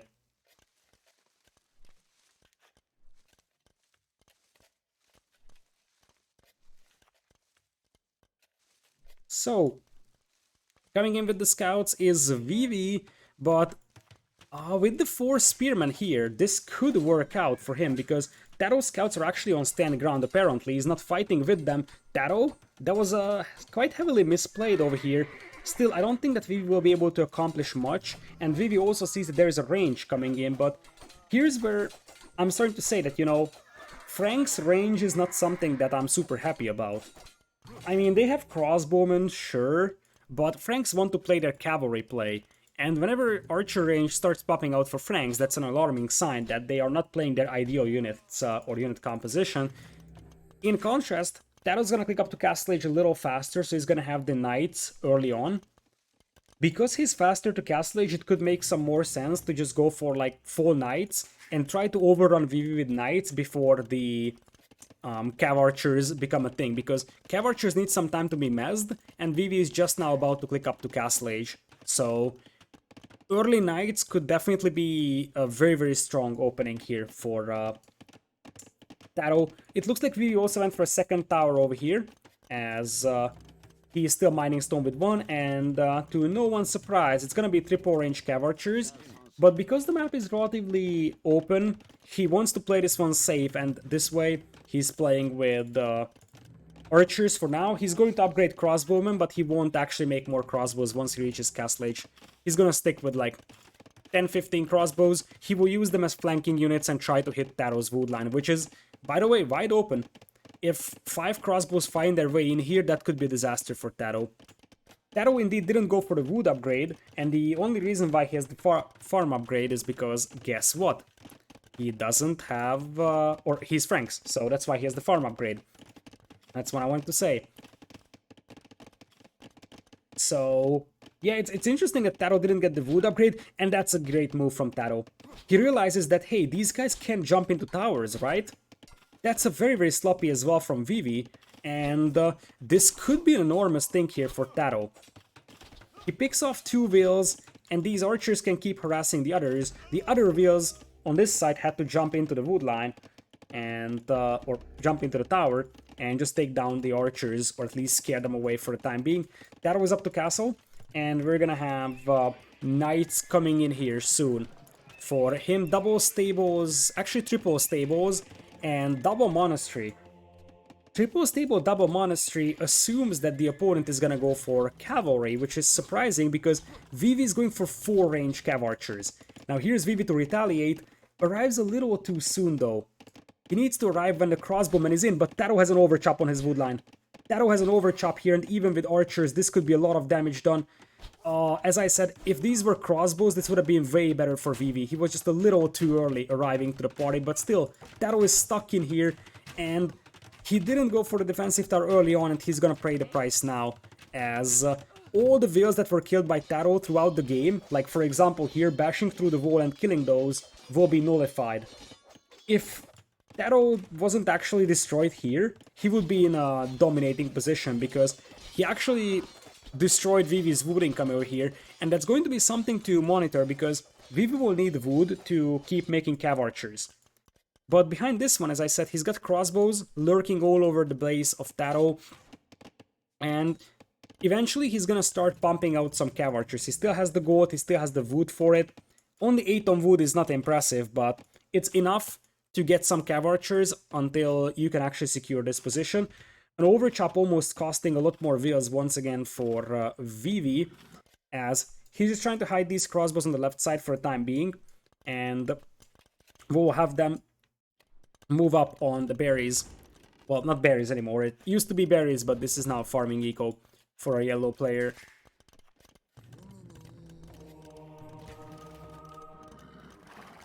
So, we're gonna have some more cav archers here. This is why 4 ranges is way too much for Vivi. You see that 2 of these ranges are not even working. It would have been better to just have 3 ranges that produce consistently. 4 ranges in the majority of the cases is way too much. Vivi is trying to split away as much as he can from the Scorpion, and he's going to take one down over here. Will end up probably losing his crossbow group over here, as Taro is doing a nice job keeping this knight alive. That is the weak knight that he just wants to heal up later on, and Vivi, since he was not paying attention to his crossbows, he's actually going to let the weak knight split. Look at Taro! What is that unit control? He just juked away from all arrows with that low HP knight, because he wanted to heal both of these, and Vivi didn't kill a single unit here with those crossbows. That was a 10 out of 10 micro for Taro. That was just beautiful. He took the knights and took away the weak ones, juked the arrows, and then healed it up. I think he ends up losing nothing here in this entire fight. That was absolutely impressive. Now, keep in mind that the cav archer numbers are steadily rising, and Franks don't really want to fight against the big mass of cav archers. The best way that they can play against that is like full knights and scorpions and steamroll the opponent before the opponent has the chance to go for like a huge mass of cav archers. I think there's an overchop here which could allow the crossbows to move in. Taro is picking up relics, he's already at 3 by the way, and the problem for Vivi is that he's missing a lot of upgrades for the CA. No ballistics, no thumb ring. He is having +1 defense, and he also has bloodlines and I believe husbandry as well. But nonetheless, accuracy issues are still there for those crossbows, or well, cav archers in this case. Also for the crossbows, obviously, but now we're looking at a cav archer play. But yeah, this is the problem with the 4 ranges. It just feels like it was basically a waste of resources to make 4 ranges, when barely 2 of them can be operational at the same time. At this point, both players are playing 1 TC, as Taro still doesn't have a single wood upgrade. He does have heavy plow because he's Franks, but he hasn't gotten a single lumber camp upgrade. Whereas on the other side, Vivi is already going for boso, as there is some knights on the field for Vivi to try and take down some of those scorpions. Monks from Taro will try to prevent that. Keep in mind that Taro is sitting on 5 relics, which means that Taro's gold income here is actually very good. In this one, the monk will try to jump into the tower, but that's not gonna happen. Or it is. The last second, we're going to have Vivi jump into the tower by jumping out on the other side with a will and replacing it with a monk inside. So the scouts weren't able to pick off that monk. Cav archers now will take this fight over here. This is a little bit overly ambitious for Taro, I believe. I'm not really a fan of him committing to this one that much, because he's sort of fighting up hills. He definitely feels the need to fight this one because he doesn't want the cav archer numbers to grow really high, but I mean, he's losing the scorpions, he's losing the monks, and I think that this was an overextension here from Taro, because he's losing his entire army over here, and now he's gonna have nothing to fight against those cav archers with. This is why it's so hard to deal with these cav archers. You can retreat into your base, and then the CA will just... It's hard to kill them, and they also are very dangerous once you have good and big groups for that. Now, battering rams are coming in here. Taro's going full on Castle Age, as he should. This game can't go Imperial for Taro. There's no way. Because then the cav archers will just steamroll Franks here. Still, there is ballistics just now coming in for Vivi. Thumb ring also missing for cav archers, a very important upgrade. And let's see if Vivi will get some conversions. The answer is no for the time being. Cavalry rampaging the eco of Vivi over here quite heavily though, so while Vivi's busy fighting in the middle, the cavalry definitely does quite a lot of damage to his eco, and with the cav archers you have to keep them all together to be efficient, whereas on the other side, you can be a little bit more flexible, detaching a couple of knights to just go for some raids. Still, the economies are still basically dead even, and considering the fact that Taro doesn't have even the first wood upgrade, I would dare to say that that 4 relics advantage is pretty much gone because of the lack of wood upgrades over here. Still, 5 relics is 5 relics, and you see that the gold income is actually very good for Taro. Over here, a cav archer also gets converted, and I just feel like Vivi's cav archer numbers are not rising at a fast enough pace. He technically has the resources to do it, but something seems off for Vivi, because with 4 ranges and 22 on gold, 15 on wood, he should have enough with Hans to spam those cav archers a little faster.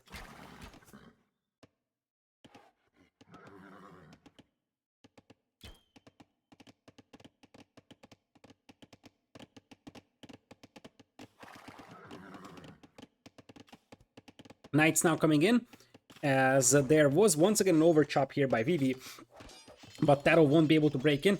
Tumbling now coming in for Vivi, as he's gonna find 1 kill here on the wood line, but he gets his cav archers trapped, and I think Taro should be satisfied with this.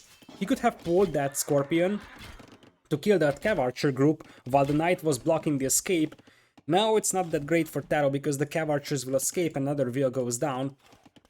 Taro still has good knight numbers, but now that Tumbling is in for the cav archers and the numbers keep rising, it's gonna be harder and harder for Taro to keep Vivi in check, especially with the Taro's wood income pretty much being in ruins. Look at this. 6 on wood only for Taro. This will devastate his food income because he won't be able to reseed his farms, and now he's gonna be going for a town center here on the wood line in an effort to try and ensure that he's like a steady source of wood income. He still has the 5 relics, which is a nice addition over here, and he can use the market to buy some wood for himself, which is something that he's doing right now, but it's obviously less than ideal. So now, at this point, we have 26 CA. 4 Scorpions is actually a pretty sizable force here for Taro, so this is not necessarily a fight that Vivi wants to take, but it looks like he will decide to actually do it anyways. Takes down the Scorpions with some knights, but the knight ends up being converted, and I feel like this was an overly ambitious fight here for Vivi. He might win it, but he's losing cav archer numbers, and that's not ideal.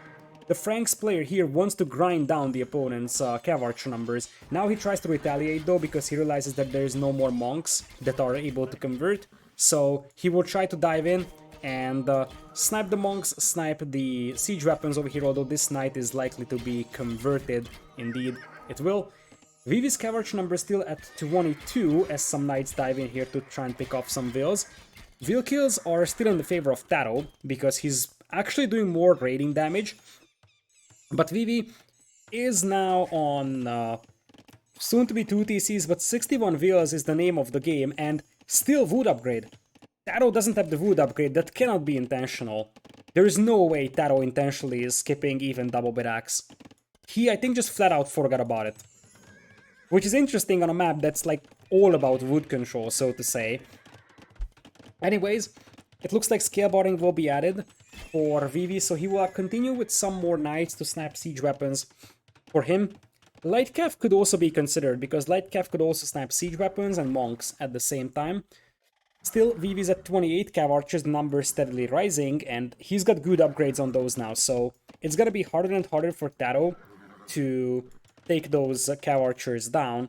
And you see that because of the low wood income for Taro, he wasn't able to expand his farming eco at the pace that he originally wanted to, I assume. So he's basically down to like 17 farmers at maximum. Cav archers will take the hill here. This is an interesting fight to take for Vivi, and indeed, he decides not to fight this one after all.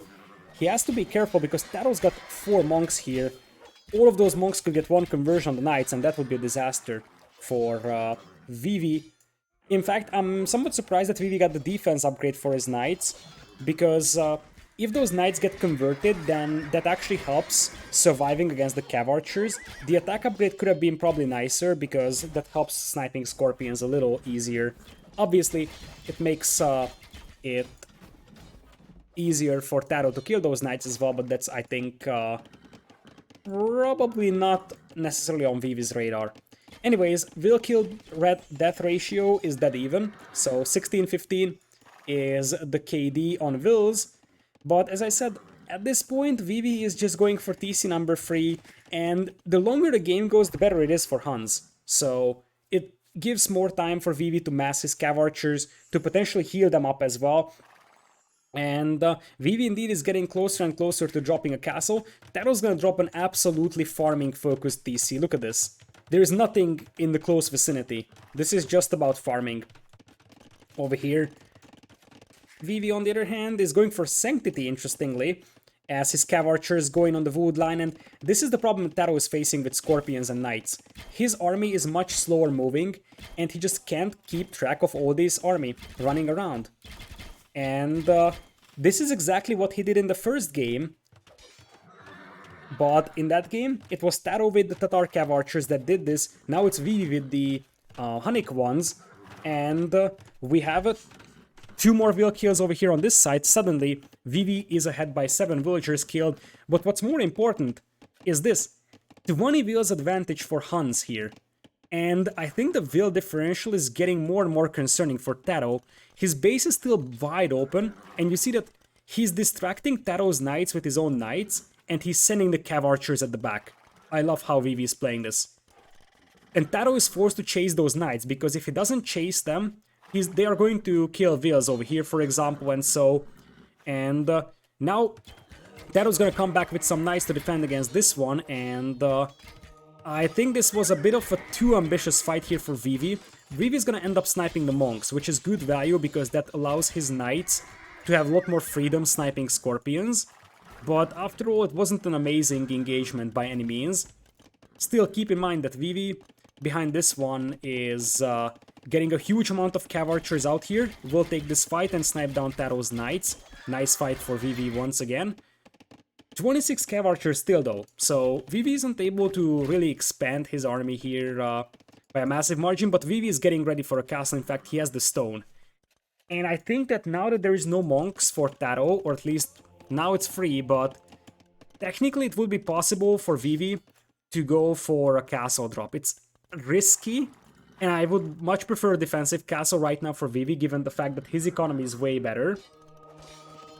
But it's possible that we are going to see a forward castle from Vivi, and once again, Cav Archers moving on the left side, while also taking this fight over here, and we had some conversions even from Vivi. 24 wheels lead right now for the Fat Dragon as the monks get picked off. Taro is still without the wood upgrade. Taro is still without the wood upgrade, that's beyond me. I don't know what happened there, and Vivi is gonna go for the aggressive castle, which is even better because he just destroyed Taro's armies. Right? And this is why Huns could be a better civ than Franks here. Versatility, and it's all about the Cav Archers. When you have a melee cavalry civilization like Franks versus a Cav Archer civ, that's going to be a timer for the cavalry player. Now, Vivi is doing everything he can to lose the game here, and Taro is actually going to make his own castle there instead. Taro is making his own castle there, so Vivi is not gonna be able to castle drop him over here. I think Taro knew exactly that will try to get a castle up here. Now, the big question, is Taro gonna be able to finish that castle? Probably yes. The knights will delay the Cav Archers a lot. At this point, the best thing that Vivi can hope for is probably killing like 5-10 whales or so here before Taro gets that castle up, but the reality is that he killed 2 whales. This was very underwhelming for Vivi here. He still has a bunch of Cav Archers at the back of Taro's base though, so like Taro has no gold income. Taro's wood income is kind of wacky, and I think Vivi could try going for a castle somewhere around over here. A castle here with Bodkin Arrow would pretty much deny all of this wood, so Taro would be left with this one over here. And now it's 38 Cav Archers. Vivi's also pretty high on food, so if he's able to accumulate a bit more gold, he could think about Imperial Age, and then wherever he places his castle, he will be able to trap down. And I think he's thinking about Imperial Age because he placed this castle over here. And a castle like that basically is a signal that he just wants to go for traps. Hunnic traps also have higher accuracy than the Frankish traps, so that would be an advantage as well. But we're not going to see that because Vivi, the Fat Dragon, is up 2 games now against Taro, 3-1, and after the first very convincing game from Taro, Taro stomped Vivi. But after that, Taro sort of had a setback, I would say, because the upcoming games weren't as convincing, and the civilization selections, let's talk about those for a moment as we go back over here. At the end, Vivi ends up with 40 wheel kills, 34 losses, but it was more about how he could expand his eco. So he was able to expand his eco a lot better and got to the critical mass of Cav Archers, and that's basically it. So if we go back to the lobby and look at the civilizations that were left, what we're going to find is, first of all, let's cross out these civilizations. So Franks was a defeat for Taro over here. So Hans was a win. And Meadow is also going to be a win by Vivi.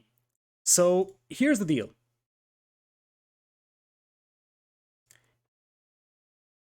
If you take a look at the maps right now, first of all, one of the keys, Vivi was able to win 2 home maps for Taro.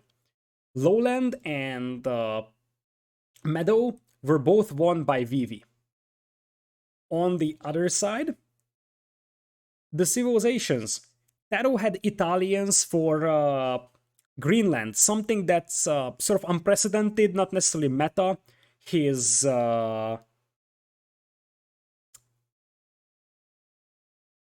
like his Civ civilization or his Civ picks were all over the place, I think. Like his game plan for Greenland was sort of underwhelming. I expected something better for him there. And if you think about the other civs, Indians versus Berbers on Lowland, something that I think I favor Berbers on. This map, Huns versus Franks, it looks like Vivi has gotten a very, very good grasp of figuring out what Taro wants to do. And I think originally Taro wanted to go Magyars on this one, but that was sniped by Vivi, and we got YOLO the Minuscule. Thank you so much for the $20 of donation, I appreciate that a lot. I'm also hyped myself, as Vivi is one step closer to qualifying for Bull Wololo 4, and this could be Taro's first Red Bull that he's not participating in. So far he has been invited 3 times, and I did actually raise the question, you know, that there is some risk involved in not participating both qualifiers. Like, the thing is that you have 2 chances, and many players will need that 2 chances, especially because you could get matched up against some tough opponents. Like, for example, this time Taro vs Vivi, 2 strong players. Maybe in the first qualifiers it would have been different for Taro. Obviously, he had IRL stuff to do, but that was the same thing with Dogao last Red Bull. For Dogao, he played in the first one and he lost, knowing that he won't have time to play in the second one, so he wasn't able to participate. But I think it clearly shows that even for the best players, sometimes you need the both qualifiers to ensure a position in the main event, because upsets can happen in Empire Wars quite frequently. So let's talk about Vivi in Red Bull Wololo 3. Just as much as Taro, he also got eliminated in the group stage. So he was in the same group as Yo, Vilas, and Max. That was an interesting group. You had 2 Chinese players, Yo and Vivi, and Vilas and Max, 2 Finns. So Yo and Vilas, or wait, that's not something that we care about. Vivi defeated Max first, and then he lost to Mr. Yo 2-0, and then he lost 3-0 to Vilas. Remember that Vilas went on to the semifinals, so he got a fairly tough group, because Yo was a tough opponent in that group, and also Vilas went on to the semifinals. But still, both Vivi and Taro got eliminated in the group stage of Red Bull Wololo 3. This time, only one of them will qualify, and as things stand, that is more likely to be Vivi than Taro.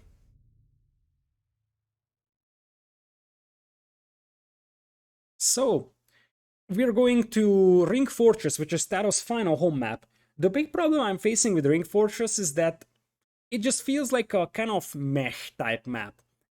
Aesthetically, it looks really good, but in terms of playing it, it looks like just like any other average open land map, and that's something that, you know, could actually favor Vivi, given the fact that he has been fairly convincing in these open map games.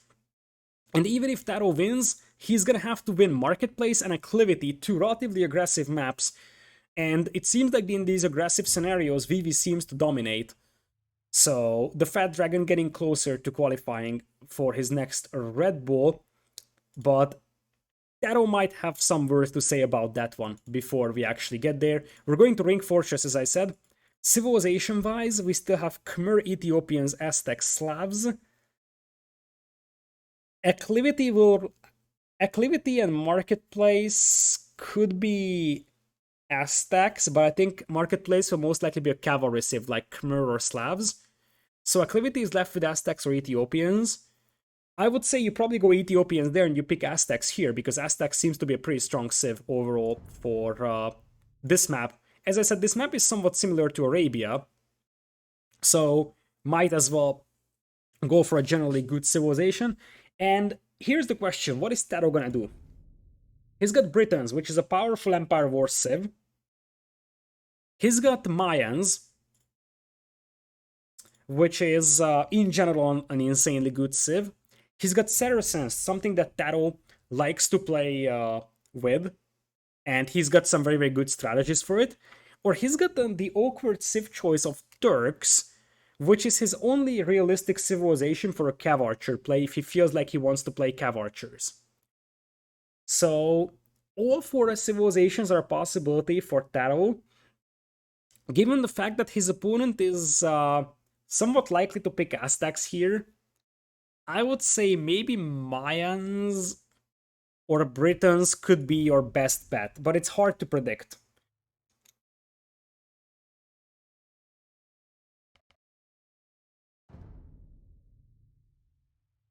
Anyways, we're jumping into the next game, and Taro is going to pull his ultimate wild card.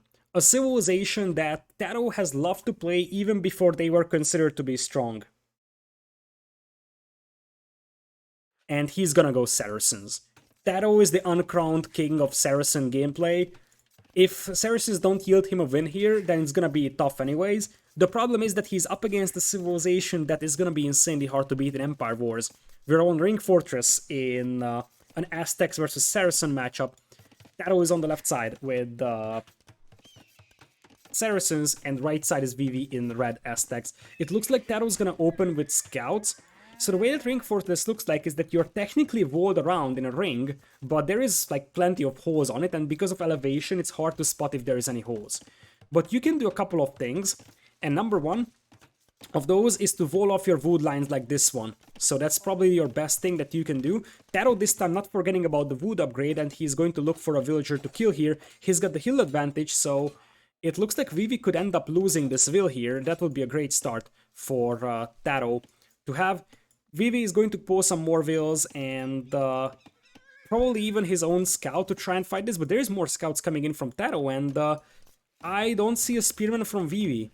Vivi could actually pay the price for not making spearmen here, because as things stand, we could have the scouts overrunning him. Now, Vivi knows that he's up against the Saracen market, so he will be the one going for a market first and selling his stone. I like that, because this way he's working with slightly better market prices than he would if Taro sold his resources first, and Vivi will actually click up into Castle Age much faster than Taro. Furthermore, we also have the Eagles trying to harass the Berryvilles of Taro. Here's the deal, I think if Vivi is able to survive this initial wave of scouts, then Vivi is like 90% gonna win this map. Because he's gonna be up to Castle Age, and Aztecs will love to play triple barracks Eagles. So you see that he's on the way to Castle Age. Taro hasn't clicked up either. And oh, the market could be delayed. This is huge for Saracens. If Vivi notices this, that's a disaster, and he notices that. That's an absolute disaster for Taro over there. He will have his market delayed, which is like the heart and soul of Saracen gameplay. Every single moment that Castle Age is delayed, you will have more Eagles fighting you, Vivi with the quick walls, and I think the execution is still slightly better for Taro all across these games. But the game plans seem to be off for Taro, whereas for Vivi, his anticipation and his game plan seems to be on point. Vivi seems to be very, very well prepared for what he has to match up against. And that shows. That shows on the result. His civ picks are, I think, always appropriate. His strategy decisions also make quite a lot of sense. So Vivi is sharp today, I have to say, in terms of anticipation.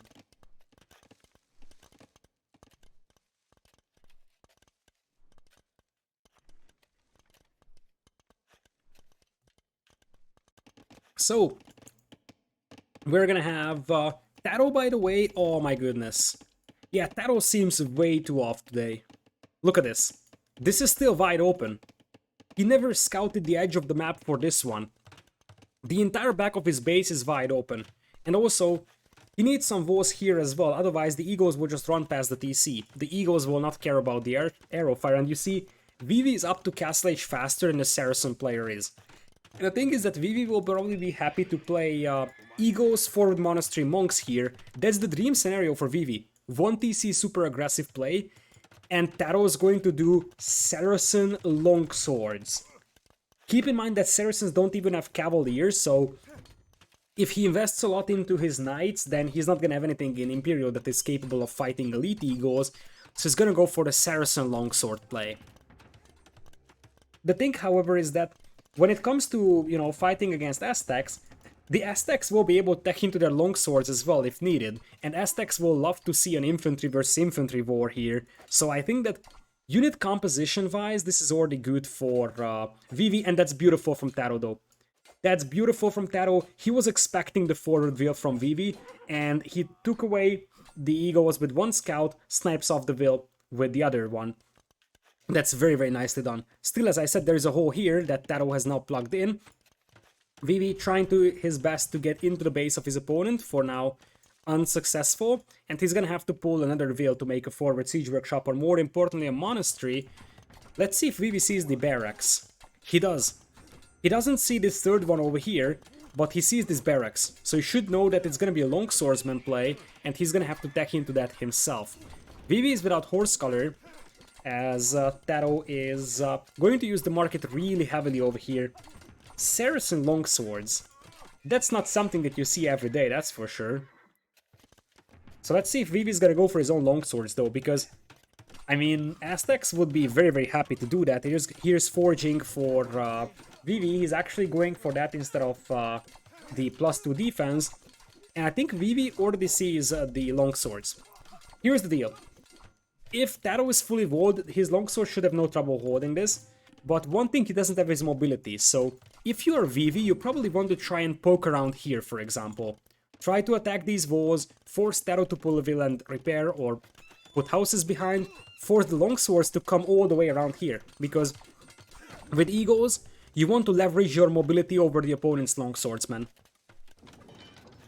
So now the Eagles will be forced to run away. A Scorpion pops out for Vivi, as he's gonna go for a monastery. Just like in the case of Knights, a monastery works decently against longswordsmen. This is not a good fight for Vivi, even with 1 Scorpion supporting, especially because he's fighting up hills. That's a bit of a throw here from Vivi. He is losing a lot of Eagles, and while he cleans up the first wave of longswords, he wasn't expecting the triple barracks longswords from Taro here. He needs something else. Like, monks could work, but the numbers are actually brutal. I think, like, Scorpions, whenever I see them in fight, they just seem so underwhelming against infantry. I mean, yeah, they do some damage, but you see that they can just be overrun by the longswords even, but there's a knight as well from Taro, and this might be the first time where Vivi wasn't anticipating what Taro was gonna do, and Taro goes for a longswords play over here. With those longswords, he can take down the buildings really fast, and that siege workshop could fall as well. And I think Vivi's best bet here is his own longswords. And then Jaguar warriors would be amazing for him. But it definitely slows down Vivi's push. Both players are playing 1 TC. Now, as long as this is a 1 TC versus 1 TC fight, I would say that I favor Vivi still, because he seems to be the master of these super aggressive aggro strategies, and he could have the mobility factor still with the Eagles. Nonetheless, these monasteries will go down really fast over here, and Vivi is just constantly forced to make new monasteries. He really feels like he wants to play this one with monks, but in reality, he needs something that can be spammed in larger quantities. So, like his own longswords, for example. Taro reacts just in time for that wall being broken through, so once again, these Eagles won't be able to get in. Vivi also has a hole here that he didn't scout, just like Taro had that before. And Vivi wants to go for a lot of monks. As he has gotten a Sanctity, he's grabbing Fervor right now. Once he gets like 5, 7, 6, 7 monks, those longswords will be pretty much useless against them. So it's gonna be even worse than using knights, because knights can at least dive in and snipe monks, That's not gonna be the case here. And then, if those monks start rolling, then Redemption, they can start converting buildings, and trouble could be on Taro's, on the way towards Taro. Still, at this point, I just don't think that the monks train fast enough to justify them for Vivi. Look at this. We're talking about 23 longswords. You just can't stop 23 longswords with just a couple of monks. That's the same problem that you're facing when you are trying to counter like a triple stable Berber Knights play with just monks. You don't have enough monks to compensate for the flood of knights, and once they kill your monks or your monks run out of conversion power, they start to become very, very efficient, and you see that Taro is coming in here with the longswords. He's a man on a mission, and it would be a stylish way to win his second game of the set, to have it with Saracen longswords. Now, keep in mind that if these egos ever get into Taro's eco is going to fall apart. So, Taro's going to add a second TC over here. I really struggle to see why Vivi is hesitant to either add archers or add longswords himself, but it very much seems like from the fact that he is actually going 7 on stone, he probably wants to play, guess what? Jaguar warriors. This is going to be a good push here from Vivi, though there is some weak walls over here that he could contest. And it looks like the push kind of stalls out for Taro, which buys some time for Vivi to get to Jag warriors. Still, Vivi behind this one is now transitioning to a free TC boom, and that's something that's also worth highlighting, as Taro's gonna have no problem walling behind here as well. We'll have the walls up in time. I like how Vivi is still poking around. That's exactly what you want. Draw away Taro's attention so he can focus on his army a little bit less, and for example have his longswords run into the TC fire, or just delete them before they get converted. So, 10 on stone now for Vivi. He's getting closer to a castle. A castle here on this ridge would be very, very useful. He also needs to keep adding monks, because those monks could still be very, very useful as well. And the monks can sort of serve the role of a siege here as well. If you get your monks in with Redemption, you can try converting this stable, which would sort of make a breach on the wall. Same thing here with the blacksmith, or even this barracks, or the market over here. Ego's still running around over here, trying to intercept what will be a forward villager eventually from Taro. Let's see if Vivi sees that. Vivi sees the forward vill, so he should know that there is going to be something coming his way. It's going to be a forward siege workshop, as the longswords now will be unleashed on the monasteries here. But a couple of conversions will make life a little easier here for Vivi, so I'm not sure if this is actually worth it here for Taro. Vivi is very close to a castle, but things are getting heated up, especially with +2 defense coming in here for Taro. Here's the castle being dropped on the gold mine. It's going to protect the gold, that's 100% sure, but the left side of Vivi's base is still gonna be wide open, and Taro wants to press on with siege. Vivi doesn't stop making or mining stone, which means that he might be thinking about adding a second castle eventually. Once Jaguar warriors come in, the tides will turn though. Vivi is gonna have +1/+1 only, and this house is slowly going down. If these longswords break through the walls before the Jaguar warriors arrive though, that could be troublesome. Taro sees the stone miners over here, so he should know Jag warriors are on the way. And the main question is, what is he gonna do against it? And is there gonna be Jaguar warriors for Vivi? Yes, there will be. Meanwhile, behind this one, you're gonna have an archer range switch for Taro, so I think mission accomplished, so to say. He didn't get overrun by egos in early Castle Age, which gives him time to sort of prepare for what's going to be an ego play eventually from the opponent. But for now, he's gonna add archers because he wants to play against Jaguar warriors. What is Vivi up to? Vivi is going for a second castle here. He's also going for Redemption. It's getting more and more awkward for Vivi because behind this one Vivi is booming, but he doesn't have an amazing boom. He's at 79 vills. His opponent is at 72, so the eco lead is not something that justifies all of this sort of passive gameplay in here for him.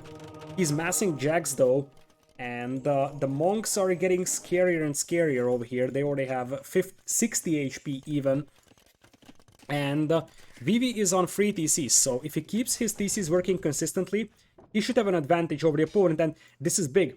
The longswords actually yoink a couple of wheels here from Taro, which obviously hurt his eco, but more importantly, hurt his chances at getting this forward TC up here. So that actually is great find for Vivi. He finds no more wheel kills over here. Behind this one, Taro is also picking up relics, so he will be at 3, which basically denies the relics from the Aztec player. That's a nice little touch here for Taro. And I'm just not sure what Vivi wants to do here. It seems like he's just booming and that is it. Like he has 3 Jaguar warriors and 6 monks, that's all. If this army ever gets into the base of Vivi, Vivi's gonna get steamrolled by longswords and the scorpions. Furthermore, it looks like Taro is switching into cav archers. Saracen cav archers is a reasonable unit. I'm not sure if it's fully upgraded or not, I don't think it is. But nonetheless, it's going to be good to deal with like random Jaguar warriors that are running around. Look at this majestic blob of longswords. So what is Vivi up to? He wants to go into Imperial, but Imperial Age and then what?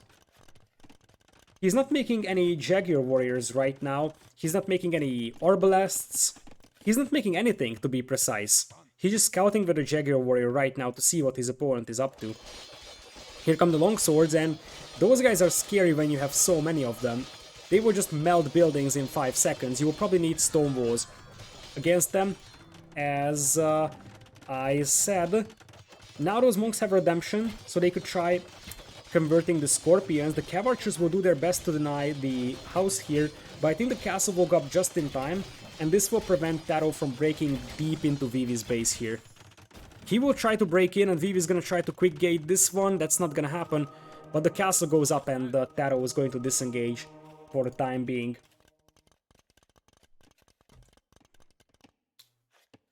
So, Imperial Age on the way for Vivi. Taro is gonna go up as well.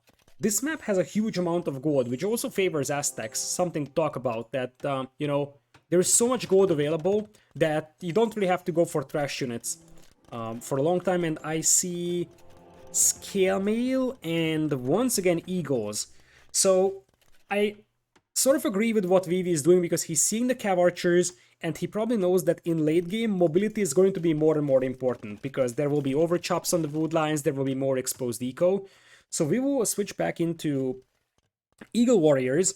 Now, Saracens could go a lot of directions, like Mameluke, Hand Cannon, but they will need something alongside the Cav Archers to deal with the Eagles. That many Longswords is nice, but if you don't get more upgrades for them, they will remain +1/+1 Longswords, and Elite Eagles with Garland Wars will just eat them for breakfast. Now, that TC is goodbye. That's a dead TC. These longswords with arson, they will just absolutely disintegrate that.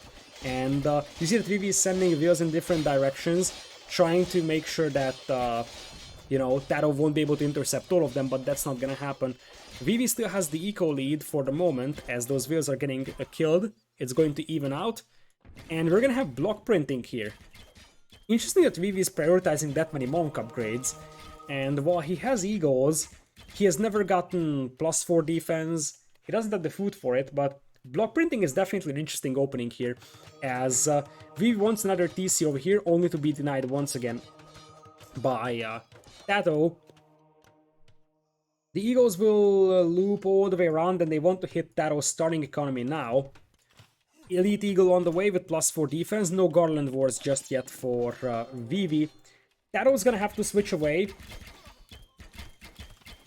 from longswords eventually, because full longswords, Aztecs will just go for their own champions and beat that. TaToH is up to Imperial in a moment, but TaToH doesn't have ballistics, and these are now Elite Eagles with +4 defense, and while you don't want to fight against longswords, you can definitely force the Cav Archers back. Is it gonna be Age of Cav Archers once again, or the Eagle Warriors will prevail over the CA here? This is a little bit of an open wood line over here with the stone wall. Going up, the longswords won't be able to get in once again. So those longswords aren't really doing much right now. Still, TaToH is going up to 26 Cav Archers, and it's gonna be Champion and Cav Archer. Indeed, how does an Aztec player defend against that? That's a bit of a tricky scenario, because Eagles will die to longswordsmen, but anything else that the Aztecs can make will die to the Cav Archers. So like Arbalest might be the best solution for Aztecs here. Now it looks like Vivi will take the fight. Not necessarily the most ideal fight ever, but as I said, he's got Imperial Age upgrades on his Egos, and this is important because this happens just before the 200 Swordsman upgrade. The timing here for Vivi was perfect. Taro had like 30 Swordsmen that he wanted to upgrade to 200 Swordsmen. He went down to 9 just before the upgrade hit, so I would borderline say it ended up being a waste. Now that's still a huge amount of Cav Archers, but Brute Force Ego spam might still be able to do the trick, because the Cav Archers will be constantly forced to retreat, and, you know, that would allow the Eagles to just sort of start rampaging the eco of the opponent. Now, this is what just a couple of swordsmen can do here for Taro. They just obliterated the Eagles, and I just feel like that in this game, Vivi seems to have no momentum. His game plan pretty much ended at the point of saying, okay, we're gonna do triple barracks Eagles in Castle Age. And Taro, this is why he's just so good with Saracens. He knows that tech tree inside out. He knows that he can go for CA, he knows that he can go for swordsman, and this time the unit composition advantage is his, the map position advantage is his, and he's about to take the hill. So I think that if Taro is able to mix in some more 200 swordsmen to accompany the Cav Archers, and maybe get some more upgrades on them, then this is gonna be a very dominant game for him over here. The Scorpions are still denying a wood line here, and Vivi never bothered to send in any unit to clean these up. So, at this point, the only chance that Vivi might have here is if he can raid Taro's eco to death. Because mobility in terms of, you know, being able to raid might be on his side. Even if Taro sends the Cav Archers back, they won't have an easy time cleaning up the Eagles. This is the reason why Taro needs stone walls, and he's doing it right now. You see, stone walls here, houses here, completely limit the movement of those Eagles and force them to fight here in the middle, where Taro has the swordsman. He should do the exact same thing on the north and confine the battle into this very small space where his brute force army composition, like swordsmen and Cav Archers, will beat anything that Vivi can throw at him. And I haven't even seen that the score is this big in difference. 10,000 to 6,000 is a massive score difference between the two players. So yeah, I think Vivi might sense that the end is near, and Taro is not ready to go down yet in a 4-1 scoreline. It very much seems like Taro is still hoping that he can actually get back into this one and qualify for Red Bull Wololo 4. Obviously, keep in mind that even if Taro wins this game, the last 2 games will be on Vivi's home maps, so Taro would be facing an uphills battle in the final 2 games as well, but I just don't think that Vivi has enough to stop this one. He might stop the trap right now, but that's a small victory for him, something that's insufficient to eventually contain the damage that's caused by the fact that Vivi has no map control. This map has an abundant amount of gold, but none of that is basically under Vivi's control. Taro secures the win over here in game number 5, and we will go into game number 6 at minimum. As I said, 2 home maps remaining for Vivi, but Taro keeps his hopes alive and shows why he is, as I said, one of the best Saracen players out there. So Aztecs being lost here for Vivi hurts quite badly, but it could have been worse. Let's just say that. Still, this was a nice play from Taro. This was crystal clean. The previous games were sort of underwhelming from him. This one was crystal clean in performance, and it showed that when Taro plays clean, he's going to stomp Vivi, but if his strategies are off or if his execution is a little bit wacky, then Vivi's gonna have a very good chance at beating him. It remains to be seen what performance Taro's gonna bring in the upcoming games. I'm going to take a half-a-minute break before we go into the next game. The players will need time to set it up anyways, so I'll be back in a moment. So yeah, stay tuned for game number 6 of Taro versus Vivi.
All right, welcome back everybody to Red Bull Wololo for qualifiers.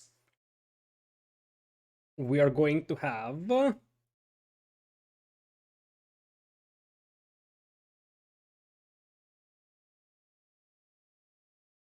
is that? The next game coming up in a matter of moments. Taro still one game away from being defeated, but the last game could make him confident that he's got a comeback chance. It would be an insane comeback if he actually came back from a 3-1 scoreline. And we will go to either Marketplace or Acclivity. Looks like we're going Acclivity, which is going to be Vivi's home map. Marketplace is Vivi's home map as well, but both of these maps favor quite aggressive play styles, which I think actually help Vivi quite a bit over here. And he's under less pressure as well, because, Taro is the one that must win this one. Nonetheless, you're going to have Turks and Mayans and Britons remaining for Taro. Vivi will be left with Khmer, Ethiopians, and Slavs. Acclivity should be an Ethiopians map, which leaves Khmer to be, or Slavs to be the marketplace civ. Other side, most likely Mayans will be the civilization for Acclivity, something I like over Ethiopians. And then you could go something like Turks, I believe, for marketplace and go scouts into light cavalry. That could be an interesting idea here for Taro. And we will go into game number 6 here in a couple of moments as the spectator countdown goes down. Taro versus Vivi. Britons versus Khmer. In this one, we're going to have Britons versus Khmer, as I mentioned. Khmer is the awkward civ pick here. Britons, it is somewhat reasonable, but why is it not Mayans style pick? So I feel like Mayans on this map could have been more reasonable because of the ability to mix in egos. I'm not saying Britons is a bad civilization. In fact, I am still thinking that Britons is probably the better civ here among the two. But I would have thought that Mayans make a little bit more sense for Taro. Anyways, he's the pro player, so he probably knows better than I do. Other side, Khmer, bit of a head-scratching civilization for Vivi. There is a lot of potential to snipe early wheels here until the walls are not up. However, once the walls are up, the scouts will pretty much be useless, so to say. So here we go. Taro is going to be playing yellow Britons on the left side. Right side is going to be Vivi as red Khmer. We're going to have the walls coming in here as well for Vivi. The good news for him here is that he can jump into houses early on to prevent eco damage from the early scout of Taro or potentially the archers. And as predictable, we're going to have archers coming in here for Taro. On the other side, walls are slowly coming up here for Vivi. And as I said, the big thing for Vivi, considering that he's opening scouts, is that he needs to find wheel kills before the walls are up for Taro. Now, Taro's got a very, very open left side, so the scouts of Vivi definitely has some damage potential, but there is a spearman on the wood line.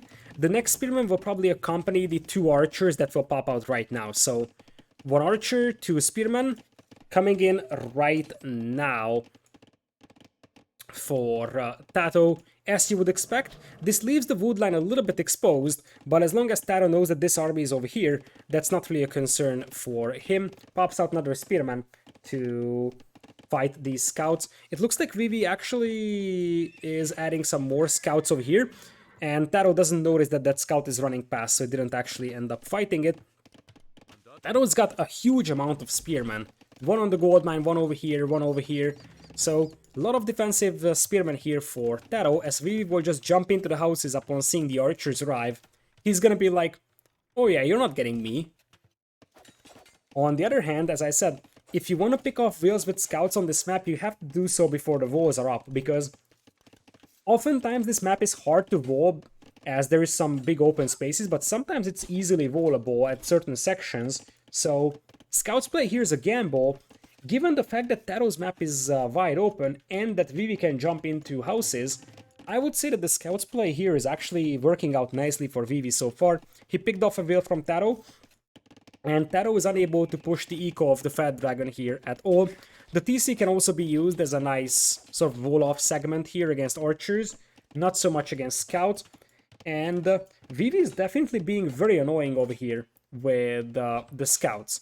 Now keep in mind that Vivi has a lot of idle time on his economy, because he has to spend a bunch of time with his vills inside the houses because they're getting pushed by archers.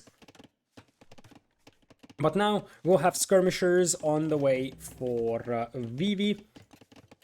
He's gonna have a way better food eco though, and that should propel him to better castle age time, allowing him to go for knights, potentially even elite skirm upgrade and a forward siege workshop. So that's the main danger for Taro, that his opponent's gonna have a very decent eco lead, and that should propel his opponent to go into castle age. And now the scouts will jump on the vills once again. That's only one spearman versus 6 scouts, and it looks like Taro's having a hard time dealing with these scouts over here, as another vill goes down, and this is match point, keep that in mind. Taro down by 3 vills, and while his aggression is definitely forcing idle time on Vivi's eco, that's basically all that it accomplishes. And Vivi now has skirmishers to defend here, so Vivi can just go skirmisher defense and keep adding scouts, keeping the left side open. He's waiting for bloodlines, and when bloodlines comes in, especially now that we have +1 defense, the spearman will struggle a lot more at dealing with those scouts. And if 6-7 scouts with bloodlines and +1 defense run in here, they will be killing villagers in large quantities. I like this composition here for Vivi. Skirmisher defense back at home, and the scout aggression on the other side. Here comes the push. Vivi does have fletching and +1 defense for the skirms as well, so he will be fine defending. And simultaneously, he jumps on the wood line of Taro. And that's going to be a disaster. That's a disaster for Taro. Another 2 vills go down. And I mean, Vivi is getting the value that he needs in this one. So he's going super heavy on feudal. You see that he's even getting forging. He's still just 1 stable, but he's very heavy on feudal age aggression. And the thing is that when you're ahead by 6 vills and you also have Khmer farming, then you should probably be able to get to castle age a little faster, although it looks like Taro wants to squeeze out an early castle age for himself. Yeah. Taro probably knows that he's behind an eco, so his best chance is to try and buy himself up to castle, just sold his stone to do that, and he's on the way to castle age. And the Briton crossbows could still edge out a victory here for Taro, but it's gonna be awfully difficult to do that, because guess what? The market for Vivi is also coming in. Wouldn't be surprised to see Vivi maybe buying himself some food, maybe he doesn't even need that. Taro's gonna have an advantage into castle age, that's for sure. However, as the scouts once again break in here, Vivi's gonna have a way better economy, and Vivi will just go for knights and elite skirms. Another vill goes down from Taro, make it 7 overall. Ready. In this one. So it's like 1 minute of time in between the 2 players going into castle age. Once again, we're gonna have the spearman being yoinked here, and another vill goes down from Taro. That's already 8-0 in the KD department over there. And Taro's also losing a lot of spearmen, so while it may not seem like these are bad fights for Taro, keep in mind that spearmen are not super cheap compared to scouts. So if after killing 8 vills, if the scouts actually end up killing a couple of spearmen as well while going down, that's also reasonable resource-wise. Another vill went down from Taro. That's 9 vills down from Taro. That is probably gonna be 10 here as well. Oh, the scouts freaking out a little bit. And like this was life-saving for Taro. If those scouts don't freak out, that would have been 11. Because there was a weak will there, and I think that one of them was actually killed, so it's still 10. But it should have been and could have been 11. Now, Taro's gonna have crossbows, so It's basically an hour never right now for him. With Britain crossbows 8 range, they can pick off distant or villagers from an amazing distance. But if Castle Age kicks in for Vivi and he gets a lead skirm with +2 defense, he should be all good to go. So Stone Mine will be denied over here. Taro's first villager kill of the game happens here. And Taro's also going for knights to deal with the elite skirms. The problem that Taro is facing is that his economy is very, very feeble. So now it's going to be double stable knights, and the Khmer can always jump into houses. That's the other beautiful thing. So it's very hard for Taro to do insane damage on the economy. He can do some damage, but not an awful lot in general. So now we have the elite skirms. No elite skirms, actually. Probably because Vivi doesn't have the wood for it, but elite skirms here would make quite a lot of sense to deal with the crossbows. He went for Botkinner, so I assume he wants to continue for skirmishers, but he just can't afford it right now. So I guess he's gonna have to wait a little bit and goes for +2 defense on the knights. Taro is still playing 1 TC, grabs University Ballistics right now, as the eco is 47 to 40. That's a nice little thing for Taro that, you know, his opponent had some more idle time on TC, so that compensates a little bit for the Vil losses. But Vivi, keep in mind that he's got Horse Color as well, he's got Wheelbarrow, so Vivi's economy is still years ahead compared to Taro. Still no Elite Skirm though, and that's a little bit puzzling to me, because that group of crossbows is getting a little more concerning for Vivi over time. +1 defense coming in for Taro's cavalry in this one. So he wants to make sure that elite skirms won't pick off his knights here, at least. Nice find over there from Taro, picks off a Vil with the ballistics. Now the knights come in though. Nice macro once again from him, and he's going to use his own knight and scouts against the skirms. Still, it very much seems like Taro's crossbow numbers will slowly be disappearing over here, and as I said, replenishing them is quite challenging for Taro, who doesn't have a great economy, so this may not have been the most efficient fight ever for Vivi, but it was good enough to grind down Taro's crossbow numbers to like a manageable level, and that helps quite a bit for Vivi to just make this game a little longer, make sure it doesn't die to the crossbows, and then work towards potentially dropping a castle in Taro's face, because this map is very heavily focused on the starting bases. Expansion is very limited for most players, in most cases, so a castle in the face of the opponent in the starting base can be lethal. Especially because these are the most reasonable wood lines on the map. These ones on the outside are not so promising, because they're fairly small. +2 attack coming in as well for Vivi, so he wants to have +2/+2 knights over here to fight this one. What I would love to see still from him is a lead skirm upgrade. Go for the skirm upgrade and defend your base with elite skirms, and you can use the knights to sort of be proactive and try to bash your way through walls. But Vivi will probably think about adding some additional TCs first, goes for the wood line and the gold over here to start with, as we are gonna have a decent surround here by Vivi once again. I just feel like Vivi's got 54 Vils and Wheelbarrow, although with Khmer farming that's not as important as with other civs, but still heavy plow, Boso, Wheelbarrow, and slightly better Vil count. Now it's 2 TCs as well, you have Khmer farming as well. So Vivi's economy is very much ahead compared to Taro's. And Taro's gotta be careful not to overchop this. Uh-oh. Is Taro going to notice this? This could be the perfect timing for Vivi. This could be the perfect timing Taro is going to realize. Taro realized that he was almost overchopping that tree, and because of that, the knights could have actually come in from that direction. So he's gonna dispatch his crossbows, sort of sets a trap for those knights, lures them into the crossbow fire with the spearmen.